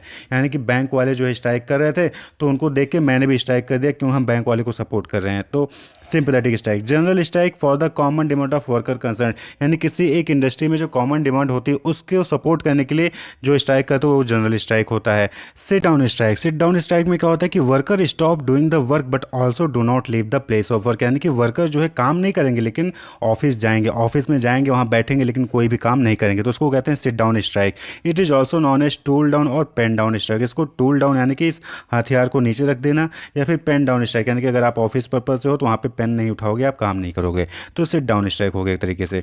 स्लो डाउन स्ट्राइक हो गया, यहाँ पे स्लो डाउन यानी कि काम करने की गति को, काम करने की स्पीड को आप कम कर दोगे, तो स्लो डाउन स्ट्राइक कहते हैं। एक दिन में आप जो है 50 यूनिट बनाते थे, अब जो है 25 यूनिट बना रहे हो, तो स्लो डाउन स्ट्राइक। सिक आउट या सिक इन, सिक आउट सिक इन क्या होता है कि यहाँ पे क्या होगा कि सारे लोग एक ही दिन छुट्टी ले लोगे, और कौन से बेसिस पे कि सिक लीव, सभी को सिक लीव मिलती है और सभी ने एक ही दिन सिक लीव लगा के जो है छुट्टी ले ली, तो इसको भी क्या कहते हैं, एक तरीके का स्ट्राइक कहता है। भाई एक ही दिन सारे लोग कैसे सिक हो सकते हैं, बीमार हो सकते हैं, नहीं हो सकते, लेकिन स्ट्राइक करने का एक तरीका होता है। दूसरा है लॉकआउट। लॉकआउट इंडस्ट्रियल डिस्प्यूट में लॉकआउट भी होता है। लॉकआउट यानी step taken by the employer to put pressure on the worker, तो ये नॉर्मली क्या होता है, एम्प्लॉयर द्वारा किया। देखिए स्ट्राइक किसके द्वारा होता है, एम्प्लॉय के द्वारा। लॉकआउट नॉर्मली एम्प्लॉयर के द्वारा होता है। एम्प्लॉयर क्या करता है, लॉकआउट कर देता है, यानी कि वर्कर के ऊपर प्रेशर डालने के लिए कंपनी बंद कर देंगे, काम ही नहीं कराएंगे, कंपनी को बंद कर देंगे।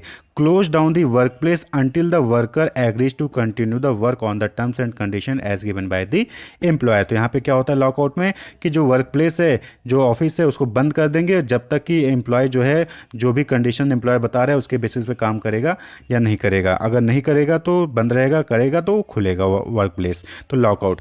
तीसरा है घेराव। घेराव यानी कि घेराव कर लेना, जैसे कि अभी आप देख रहे हैं किसान आंदोलन हो रहा है, तो वहाँ पे वो दिल्ली को, विधानसभा को घेराव करते हैं, तो घेराव यानी कि action taken by workers under which they restrict the employer to leave the work premises or residence. तो यहाँ पे क्या होता है, घेराव कर लेना, जहाँ पे भी काम हो रहा है वहाँ पे जो है एम्प्लॉयर को उसी के चारों तरफ से निकलने, बाहर ही निकलने देना, घेराव करके बैठ जाना कि जब तक आप हमारी बातें नहीं मानोगे हम यहाँ से नहीं हटेंगे, हम घेर के रखेंगे इस चीज़ को, किसी भी प्रेमाइसेस को, ठीक है, तो या आपके रेजिडेंस को, आपके घर को, तो उसको कहते हैं घेराव करना। ये इलीगल एक्ट है, याद रखिए घेराव करना इलीगल एक्ट है। पिकेटिंग। पिकेटिंग क्या होता है, when workers are not allowed to report for the work by deputing some man at the factory, यानी कि फैक्ट्री खुली रहेगी लेकिन आपको रोक दिया जाएगा, आप यहाँ से कॉलेज ऑफिस के अंदर नहीं जा सकते हैं, तो इसको कहते हैं picketing. If picketing does not involve any violence, अगर पिकेटिंग में आप जो कोई भी वायलेंस इन्वॉल्व नहीं होते तो वो जो है लीगल माना जाता है, यानी कि आपको रोक दिया गया है, आप नहीं जा सकते हो क्योंकि आपने एम्प्लॉयर के टर्म्स और कंडीशन को फॉलो नहीं किया, तो पिकेटिंग ये भी क्या है, पिकेटिंग होता है।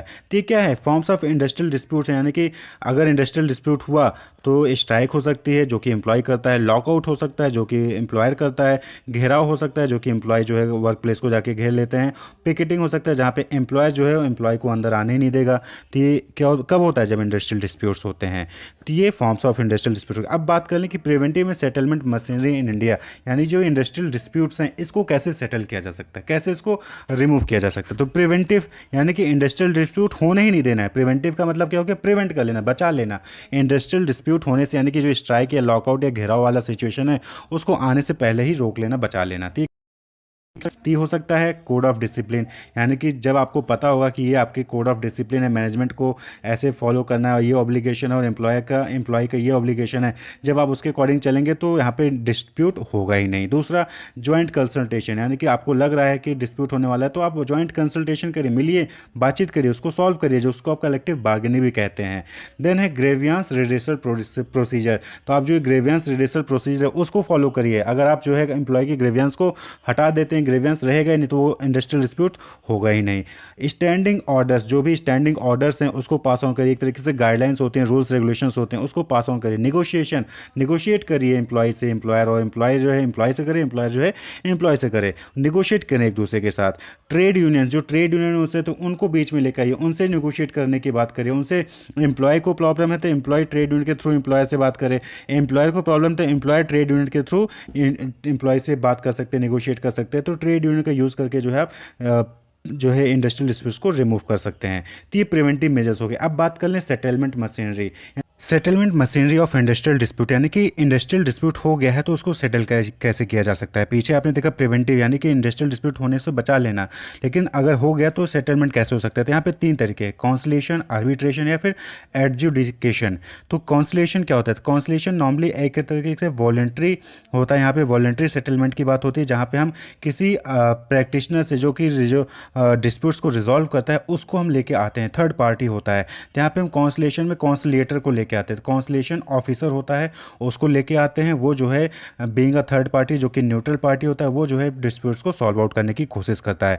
तो कॉन्सलेशन और mediation signifies third party intervention in promoting the voluntary settlement of disputes. Neutral third party arrear, तो जो थर्ड पार्टी होता है, जो कॉन्सलेशन ऑफिसर होता है, वो न्यूट्रल होता है, यानी कि वो एम्प्लॉयर और एम्प्लॉय के बीच में उसका कोई रिलेशन नहीं होता है, वो न्यूट्रल होता है। Under the industrial dispute act 1947, constellation officer if failed, यानी कि अगर कॉन्सलेशन ऑफिसर डिस्प्यूट को रिजॉल्व नहीं कर पाता है 14 डेज के अंदर, तो कॉन्सलेशन बोर्ड जो है सेटअप होता है। कॉन्सलेशन बोर्ड क्या होता है?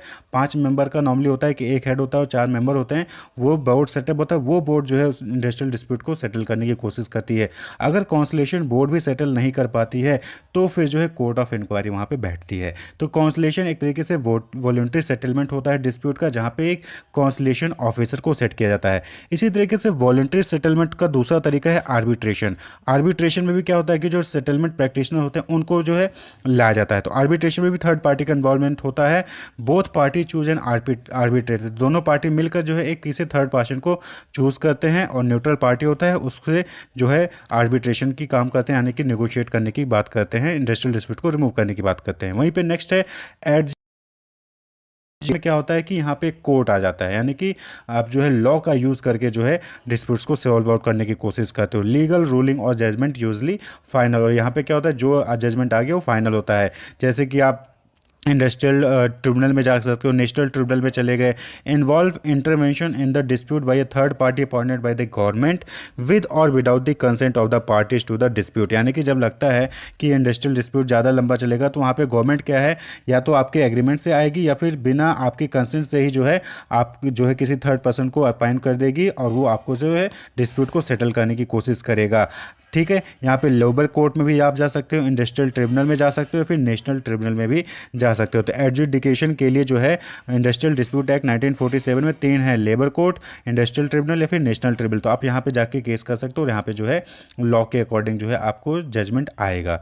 तो एडजुडिकेशन में क्या होता है कि नॉर्मली यहाँ पे जो पार्टीज होती हैं, जो इंडस्ट्रियल डिस्प्यूट्स में जो एम्प्लॉयर एम्प्लॉय होती हैं, वो कहाँ जाती हैं? कोर्ट जाती हैं। आर्बिट्रेशन में और कॉन्सिलेशन में थर्ड पार्टी को अपॉइंट किया जाता है। कॉन्सिलेशन में कॉन्सिलेशन ऑफिसर होता है, वहीं पे आर्बिट्रेशन में जो पर्सन होता है वो उसको हम आर्बिट्रेटर कहते हैं, और ये वॉलंटरी आर्बिट्रेशन होता है, यानी कि बोथ पार्टी जो है एक किसी थर्ड पर्सन को अपॉइंट करने के लिए तैयार हो जाती हैं।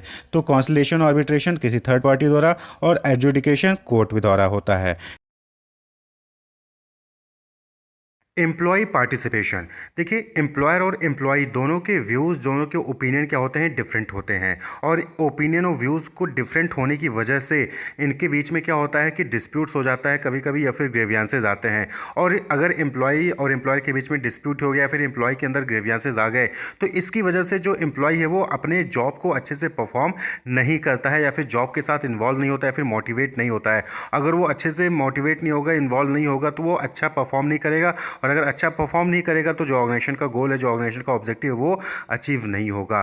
तो इस प्रॉब्लम से डील करने के लिए कि एम्प्लॉय को जो है मोटिवेट रखें, एम्प्लॉय को जो है ग्रेवियांसेस जो हैं वो उसके ना हो, एम्प्लॉय के साथ डिस्प्यूट्स ना हो, तो इसके लिए एम्प्लॉय पार्टिसिपेशन पे फोकस किया गया। एम्प्लॉय पार्टिसिपेशन मतलब कि एम्प्लॉय का डिसीजन मेकिंग में भागीदारी करना, एम्प्लॉय का बोर्ड ऑफ डायरेक्टर्स में भागीदारी करना, एम्प्लॉय का जो भी रूल रेगुलेशंस हो रहे हैं या फिर जो भी गाइडलाइंस बनाई जाती हैं उसमें जो है एम्प्लॉय को पार्टिसिपेट करना, उसमें जो है एम्प्लॉय से हेल्प लेना या फिर उनका सजेशन लेना, जिससे कि एम्प्लॉय को पता रहे कि क्या काम हो रहा है और क्यों हो रहा है। तो इससे क्या होगा कि इससे ना ही डिस्प्यूट्स होंगे, ना ही ग्रीवेंसेस आएंगे, और एम्प्लॉय भी इन्वॉल्व फील करेगा, और जो ऑर्गेनाइजेशन का गोल है वो भी अचीव होगा। तो एम्प्लॉय पार्टिसिपेशन का मतलब क्या हो गया? Refers to participation of non managerial employees in the decision making process of the organisation. तो जो भी डिसीजन मेकिंग हो रहे हैं ऑर्गेनाइजेशन में, इसमें जब आप एम्प्लॉय को पार्टिसिपेट कर लोगे, एम्प्लॉय भी इन्वॉल्व रहेगा उसमें, तो बट ऑब्जर्व कि कि डिस्प्यूट्स या फिर ग्रेवियंसेस नहीं होंगे। भाई ग्रेवियंसेस या डिस्प्यूट्स कब होती हैं ऑर्गेनाइजेशन में, जब आप एम्प्लॉय को ध्यान नहीं देते हो या फिर एम्प्लॉय से बिना पूछे आपने कोई डिसीजन ले लिया और एम्प्लॉय उससे नाखुश है। तो जब आप कोई डिसीजन मेकिंग लेने जा रहे हो तो एम्प्लॉय को उसमें इन्वॉल्व करके रखो। तो जब एम्प्लॉय का खुद इन्वॉल्व रहेगा या फिर एम्प्लॉय का रिप्रेजेंटेटिव इन्वॉल्व रहेगा तो वहाँ पे डिस्प्यूट होने की कोई बात ही नहीं आएगी। तो इससे क्या होगा कि ऑर्गेनाइजेशन का गोल ओवरऑल जो है वो अचीव होगा, इफिशिएंटली और इफेक्टिवली अचीव होगा। वहाँ पर कोई भी डिस्प्यूट या ग्रीवियंसेस नहीं होंगे। तो employee share decision making power regarding their task with their superior. तो एम्प्लॉय पार्टिसिपेशन का मतलब क्या हो गया कि जो एम्प्लॉय है वो डिसीजन मेकिंग पावर जो है शेयर करता है अपने सुपीरियर के साथ, यानी कि सुपीरियर के साथ साथ वो भी जो है वहाँ पर इंफॉर्मेशन देता है, डिसीजन मेकिंग में भागीदारी लेता है, हिस्सा लेता है। Clear. Become involve in one or more aspect of organizational decision making within the enterprises in which they work. यानी कि आप बात कर लीजिए, चाहे वो डिसीजन मेकिंग का हो, चाहे इंफॉर्मेशन शेयरिंग का हो, चाहे कंसल्टेंसी हो, चाहे नेगोशिएशन करना हो, तो हर फील्ड में जो है जो उसके काम से रिलेटेड है वो जो है एम्प्लॉय उसमें पार्टिसिपेट करता है। तो वही एम्प्लॉय पार्टिसिपेशन कहलाता है। तो एम्प्लॉय पार्टिसिपेशन को हम लेबर पार्टिसिपेशन या फिर वर्कर पार्टिसिपेशन के नाम से भी जानते हैं। तो कुछ एक डिफिनेशन देख लें तो क्लेग ने कहा कि इट इम्प्लाइज, यानी कि employee participation implies a situation where workers representative are to some extent involve in the process of management decision making but where the ultimate power is in the hands of management. तो employee participation में क्या हुआ क्लेग के according कि एक ऐसा situation है जहां पर वो जो वर्कर्स होते हैं फिर उनके रिप्रेजेंटेटिव होते हैं वो कुछ हद तक मैनेजमेंट डिसीजन मेकिंग में इन्वॉल्व होते हैं, और लेकिन जो इसमें अल्टीमेट पावर होता है वो मैनेजमेंट के हाथ में ही होता है। यानी कि आपसे पूछा जाएगा, आपसे डिस्कस किया जाएगा, आपसे सजेशन लिया जाएगा, लेकिन फाइनल डिसीजन मैनेजमेंट का ही होगा।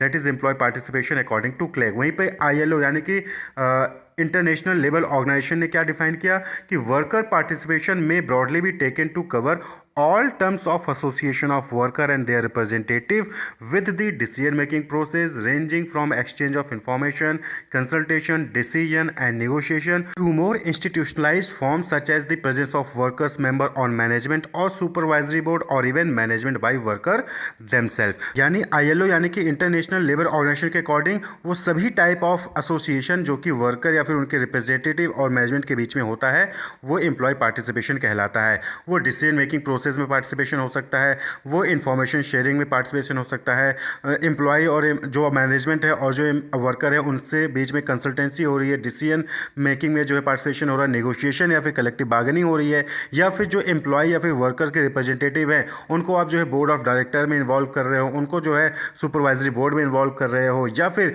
आपने वर्कर को खुद ही दे दिया है कि जाइए आप खुद डिसीजन मेकिंग ले लीजिए किसी चीज़ को लेकर, तो वो चीज़ ILO के अकॉर्डिंग क्या है एम्प्लॉय पार्टिसिपेशन कहलाता है।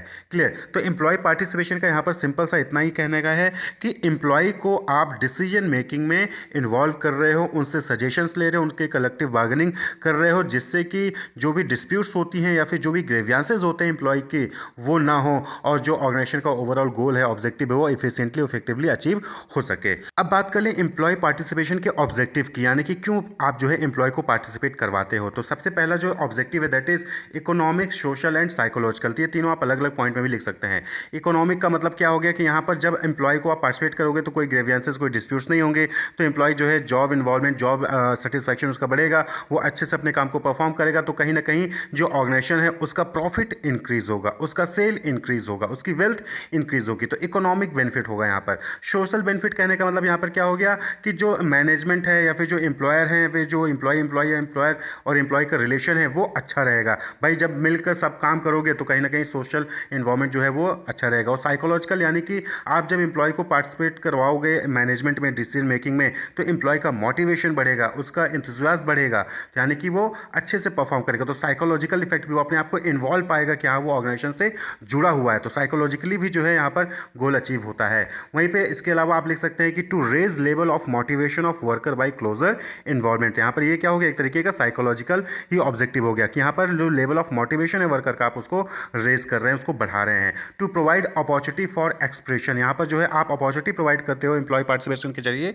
कि जो एम्प्लॉयर है या फिर जो एम्प्लॉय है वो अपने आप को एक्सप्रेस कर सके, अपनी प्रॉब्लम को, अपनी चीज़ों को बता सके। To provide a sense of importance to worker, जब एम्प्लॉय को आप पार्टिसिपेट करवाओगे, चाहे वो बार्गेनिंग में हो, चाहे डिसीजन मेकिंग में हो, चाहे वो आप बोर्ड ऑफ डायरेक्टर में हो, जब उनको पार्टिसिपेट करवाओगे तो उनको खुद को लगेगा कि हाँ वो ऑर्गेनाइजेशन के लिए इंपॉर्टेंट हैं।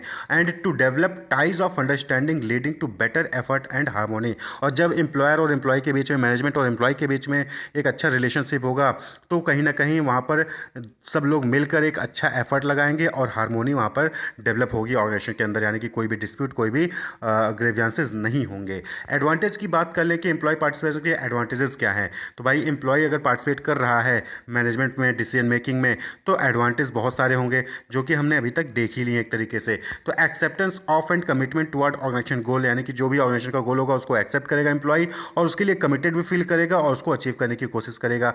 Smooth implementation of organisational change, यानी कि अगर ऑर्गेनाइजेशन में कोई भी चेंज करना है, कोई भी बदलाव लाना है, तो वहाँ पे आसानी से जो है आप उस चेंज को ला सकते हैं ऑर्गेनाइजेशन में। क्यों? क्योंकि वो जो चेंज लाना है, उस चेंज में लाने के लिए, उस चेंज को लाने के लिए जो भी गाइडलाइंस है, जो भी प्रोसीजर होगा, उसमें आपने एम्प्लॉय से बातचीत करके ही उस गाइडलाइन को डेवलप किया होगा। और जब एम्प्लॉय खुद ही तैयार है कि हाँ इस गाइडलाइंस के जरिए हम चेंज लाते हैं, तो वहाँ पर कोई भी डिस्प्यूट नहीं होगा, कोई भी जो है ग्रेवियांस नहीं आएंगे, तो आसानी से ऑर्गेनाइजेशन में चेंज लाया जा सकता है। Improve productivity, morale, self esteem and motivation of employ.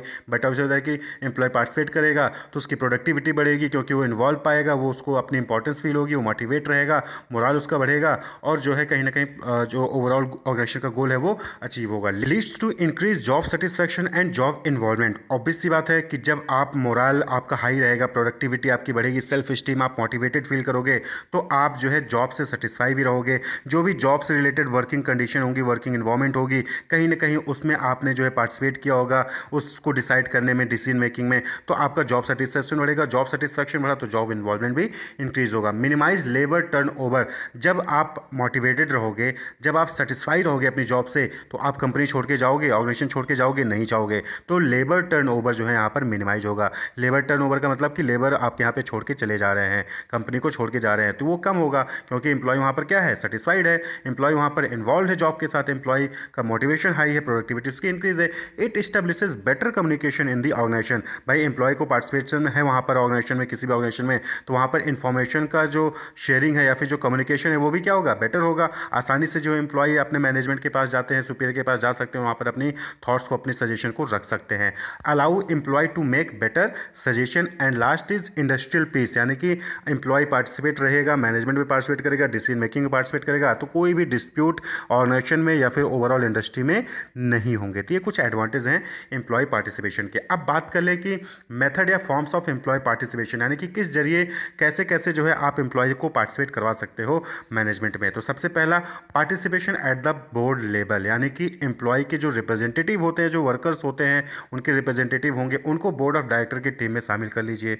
तो जो भी board of director decision making करेगा उसमें जो है एम्प्लॉय का रिप्रेजेंटेटिव रहेगा और वहाँ पर कोई भी डिस्प्यूट नहीं होगा और एम्प्लॉय का पार्टिसिपेशन भी हो जाएगा। पार्टिसिपेशन थ्रू ऑनरशिप, तो यहाँ पर क्या है कि यहाँ पर आप जो है शेयर होल्डर्स बनाइए एम्प्लॉय को, यानी कि अपने ही एम्प्लॉय को अपने शेयर्स को सेल करिए, उनको मोटिवेट करके आपके शेयर्स परचेज करेंगे, क्योंकि जब आपके शेयर्स परचेज करेंगे तो कहीं ना कहीं वो अपने आप को इन्वॉल्व पाएंगे और फिर जो है अच्छे से परफॉर्म करेंगे और वो खुद को पार्टिसिपेटेड फील करेंगे, क्या हाँ वो उनकी कंपनी है और वो जो है उसके लिए और जी जान से मोटिवेट होकर जो है वो काम करेंगे। Step participation through collective bargaining, यानी कि ऑर्गेनाइजेशन में जो भी रूल्स, जो भी रेगुलेशंस या फिर जो भी आप वर्किंग एनवायरनमेंट डेवलप कर रहे हैं उसमें एम्प्लॉय को आप इन्वॉल्व करिए। सपोज कि आप जो है बीइंग अ मैनेजर, आप जो है डिसाइड करने वाले हैं कि जो एम्प्लॉय का जो छुट्टी की टाइमिंग होगी वो शाम को 6 बजे होगी, तो आप अकेले मत डिसाइड करिए, बल्कि एम्प्लॉय को इन्वॉल्व करिए उसमें और एम्प्लॉय से बातचीत करिए, देखिए काम ज़्यादा है और जो है क्लोजिंग आने वाली है या फिर जो है टारगेट को कंप्लीट करना है, तो इसलिए हम जो है आप सभी एम्प्लॉयज़ की जो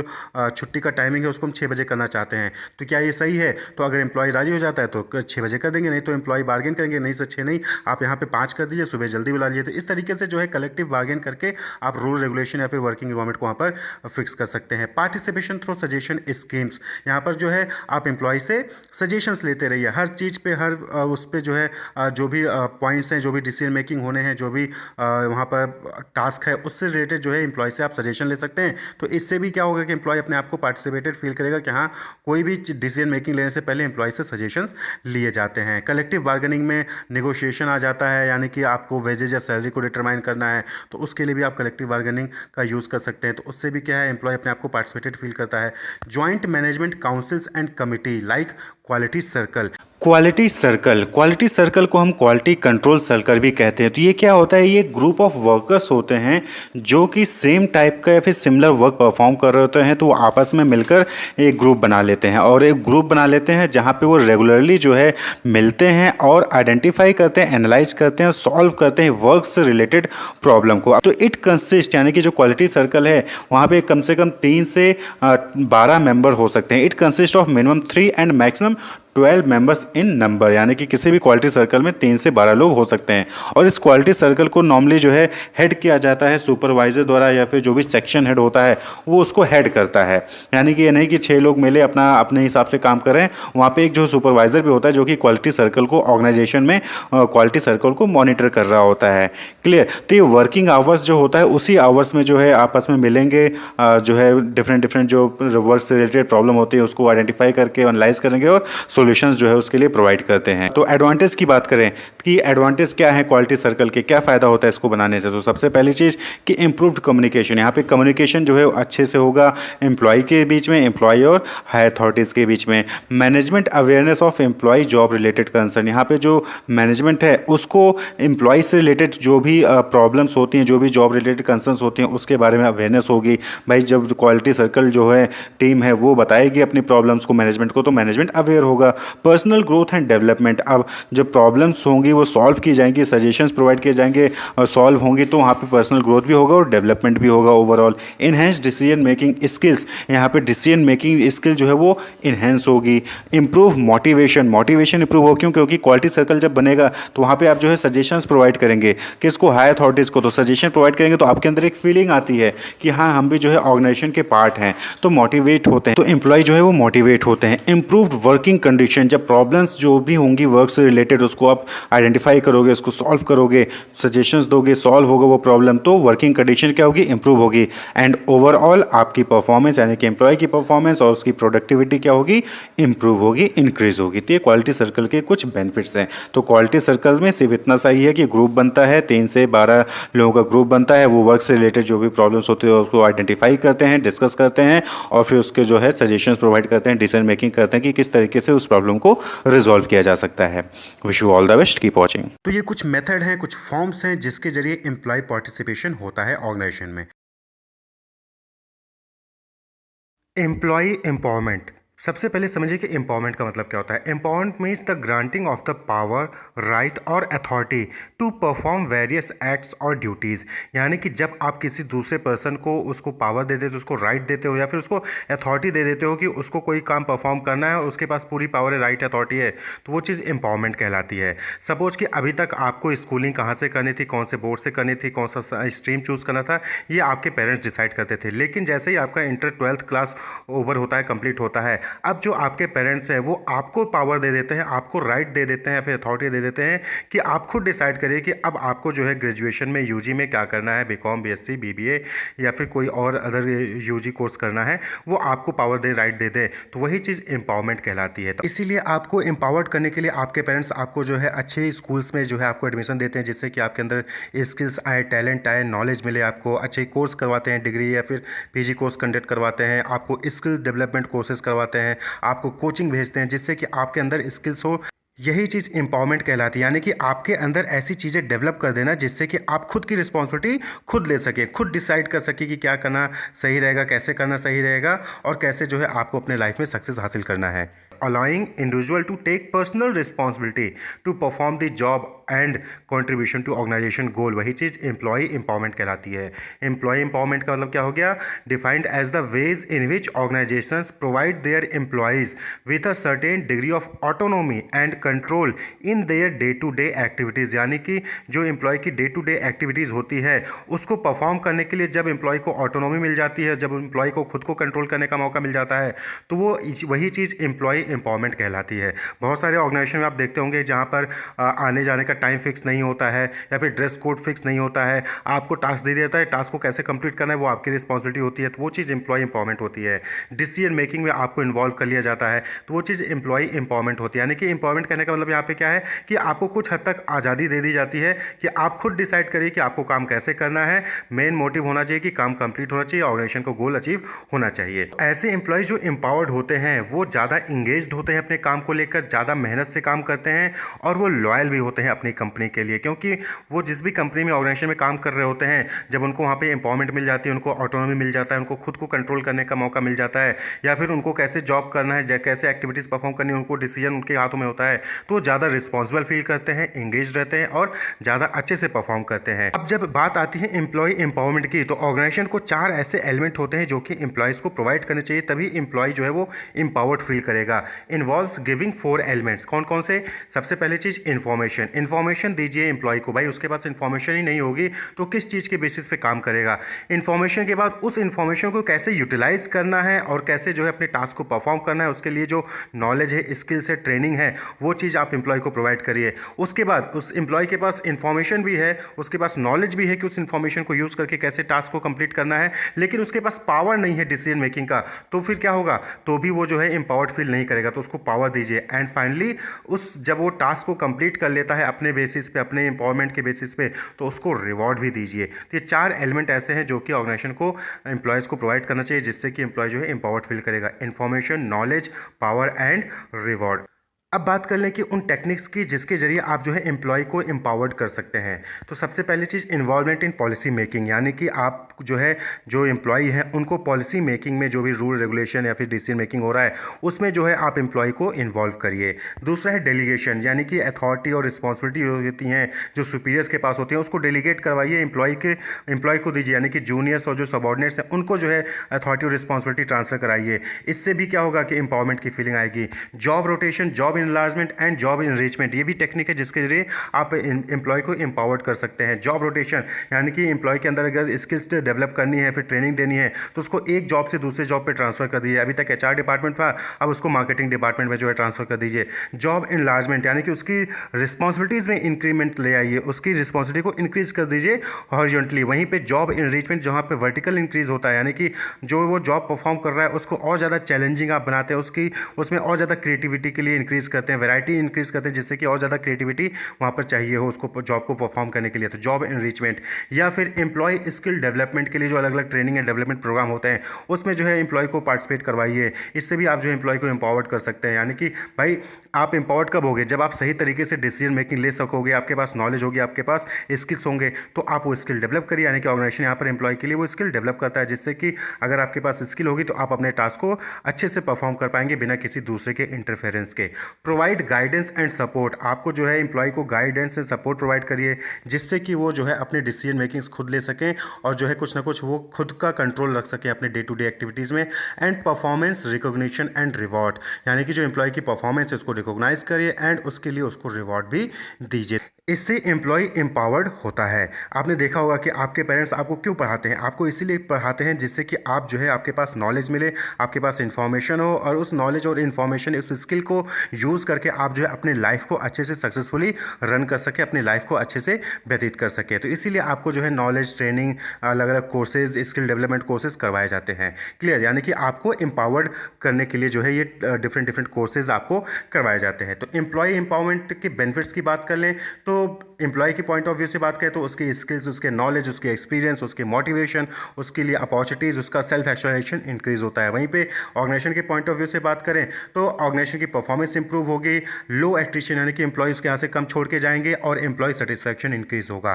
तो ये जो है ओवरऑल बेनिफिट है एम्प्लॉय एम्पावरमेंट के। तो एम्प्लॉय एम्पावरमेंट कहने का मतलब यहाँ पर क्या हो गया कि आप एम्प्लॉय को जो है पावर दीजिए, राइट दीजिए, अथॉरिटी दीजिए, जिससे कि वो वेरियस एक्टिविटीज़ और ड्यूटीज़ जो है वो परफॉर्म कर सके, और उस ड्यूटी को परफॉर्म करने के लिए जो भी नॉलेज, जो भी इन्फॉर्मेशन चाहिए वो भी उसको जो है आप जो है प्रोवाइड कराइए। तो दैट इज़ एम्प्लॉय एम्पावरमेंट।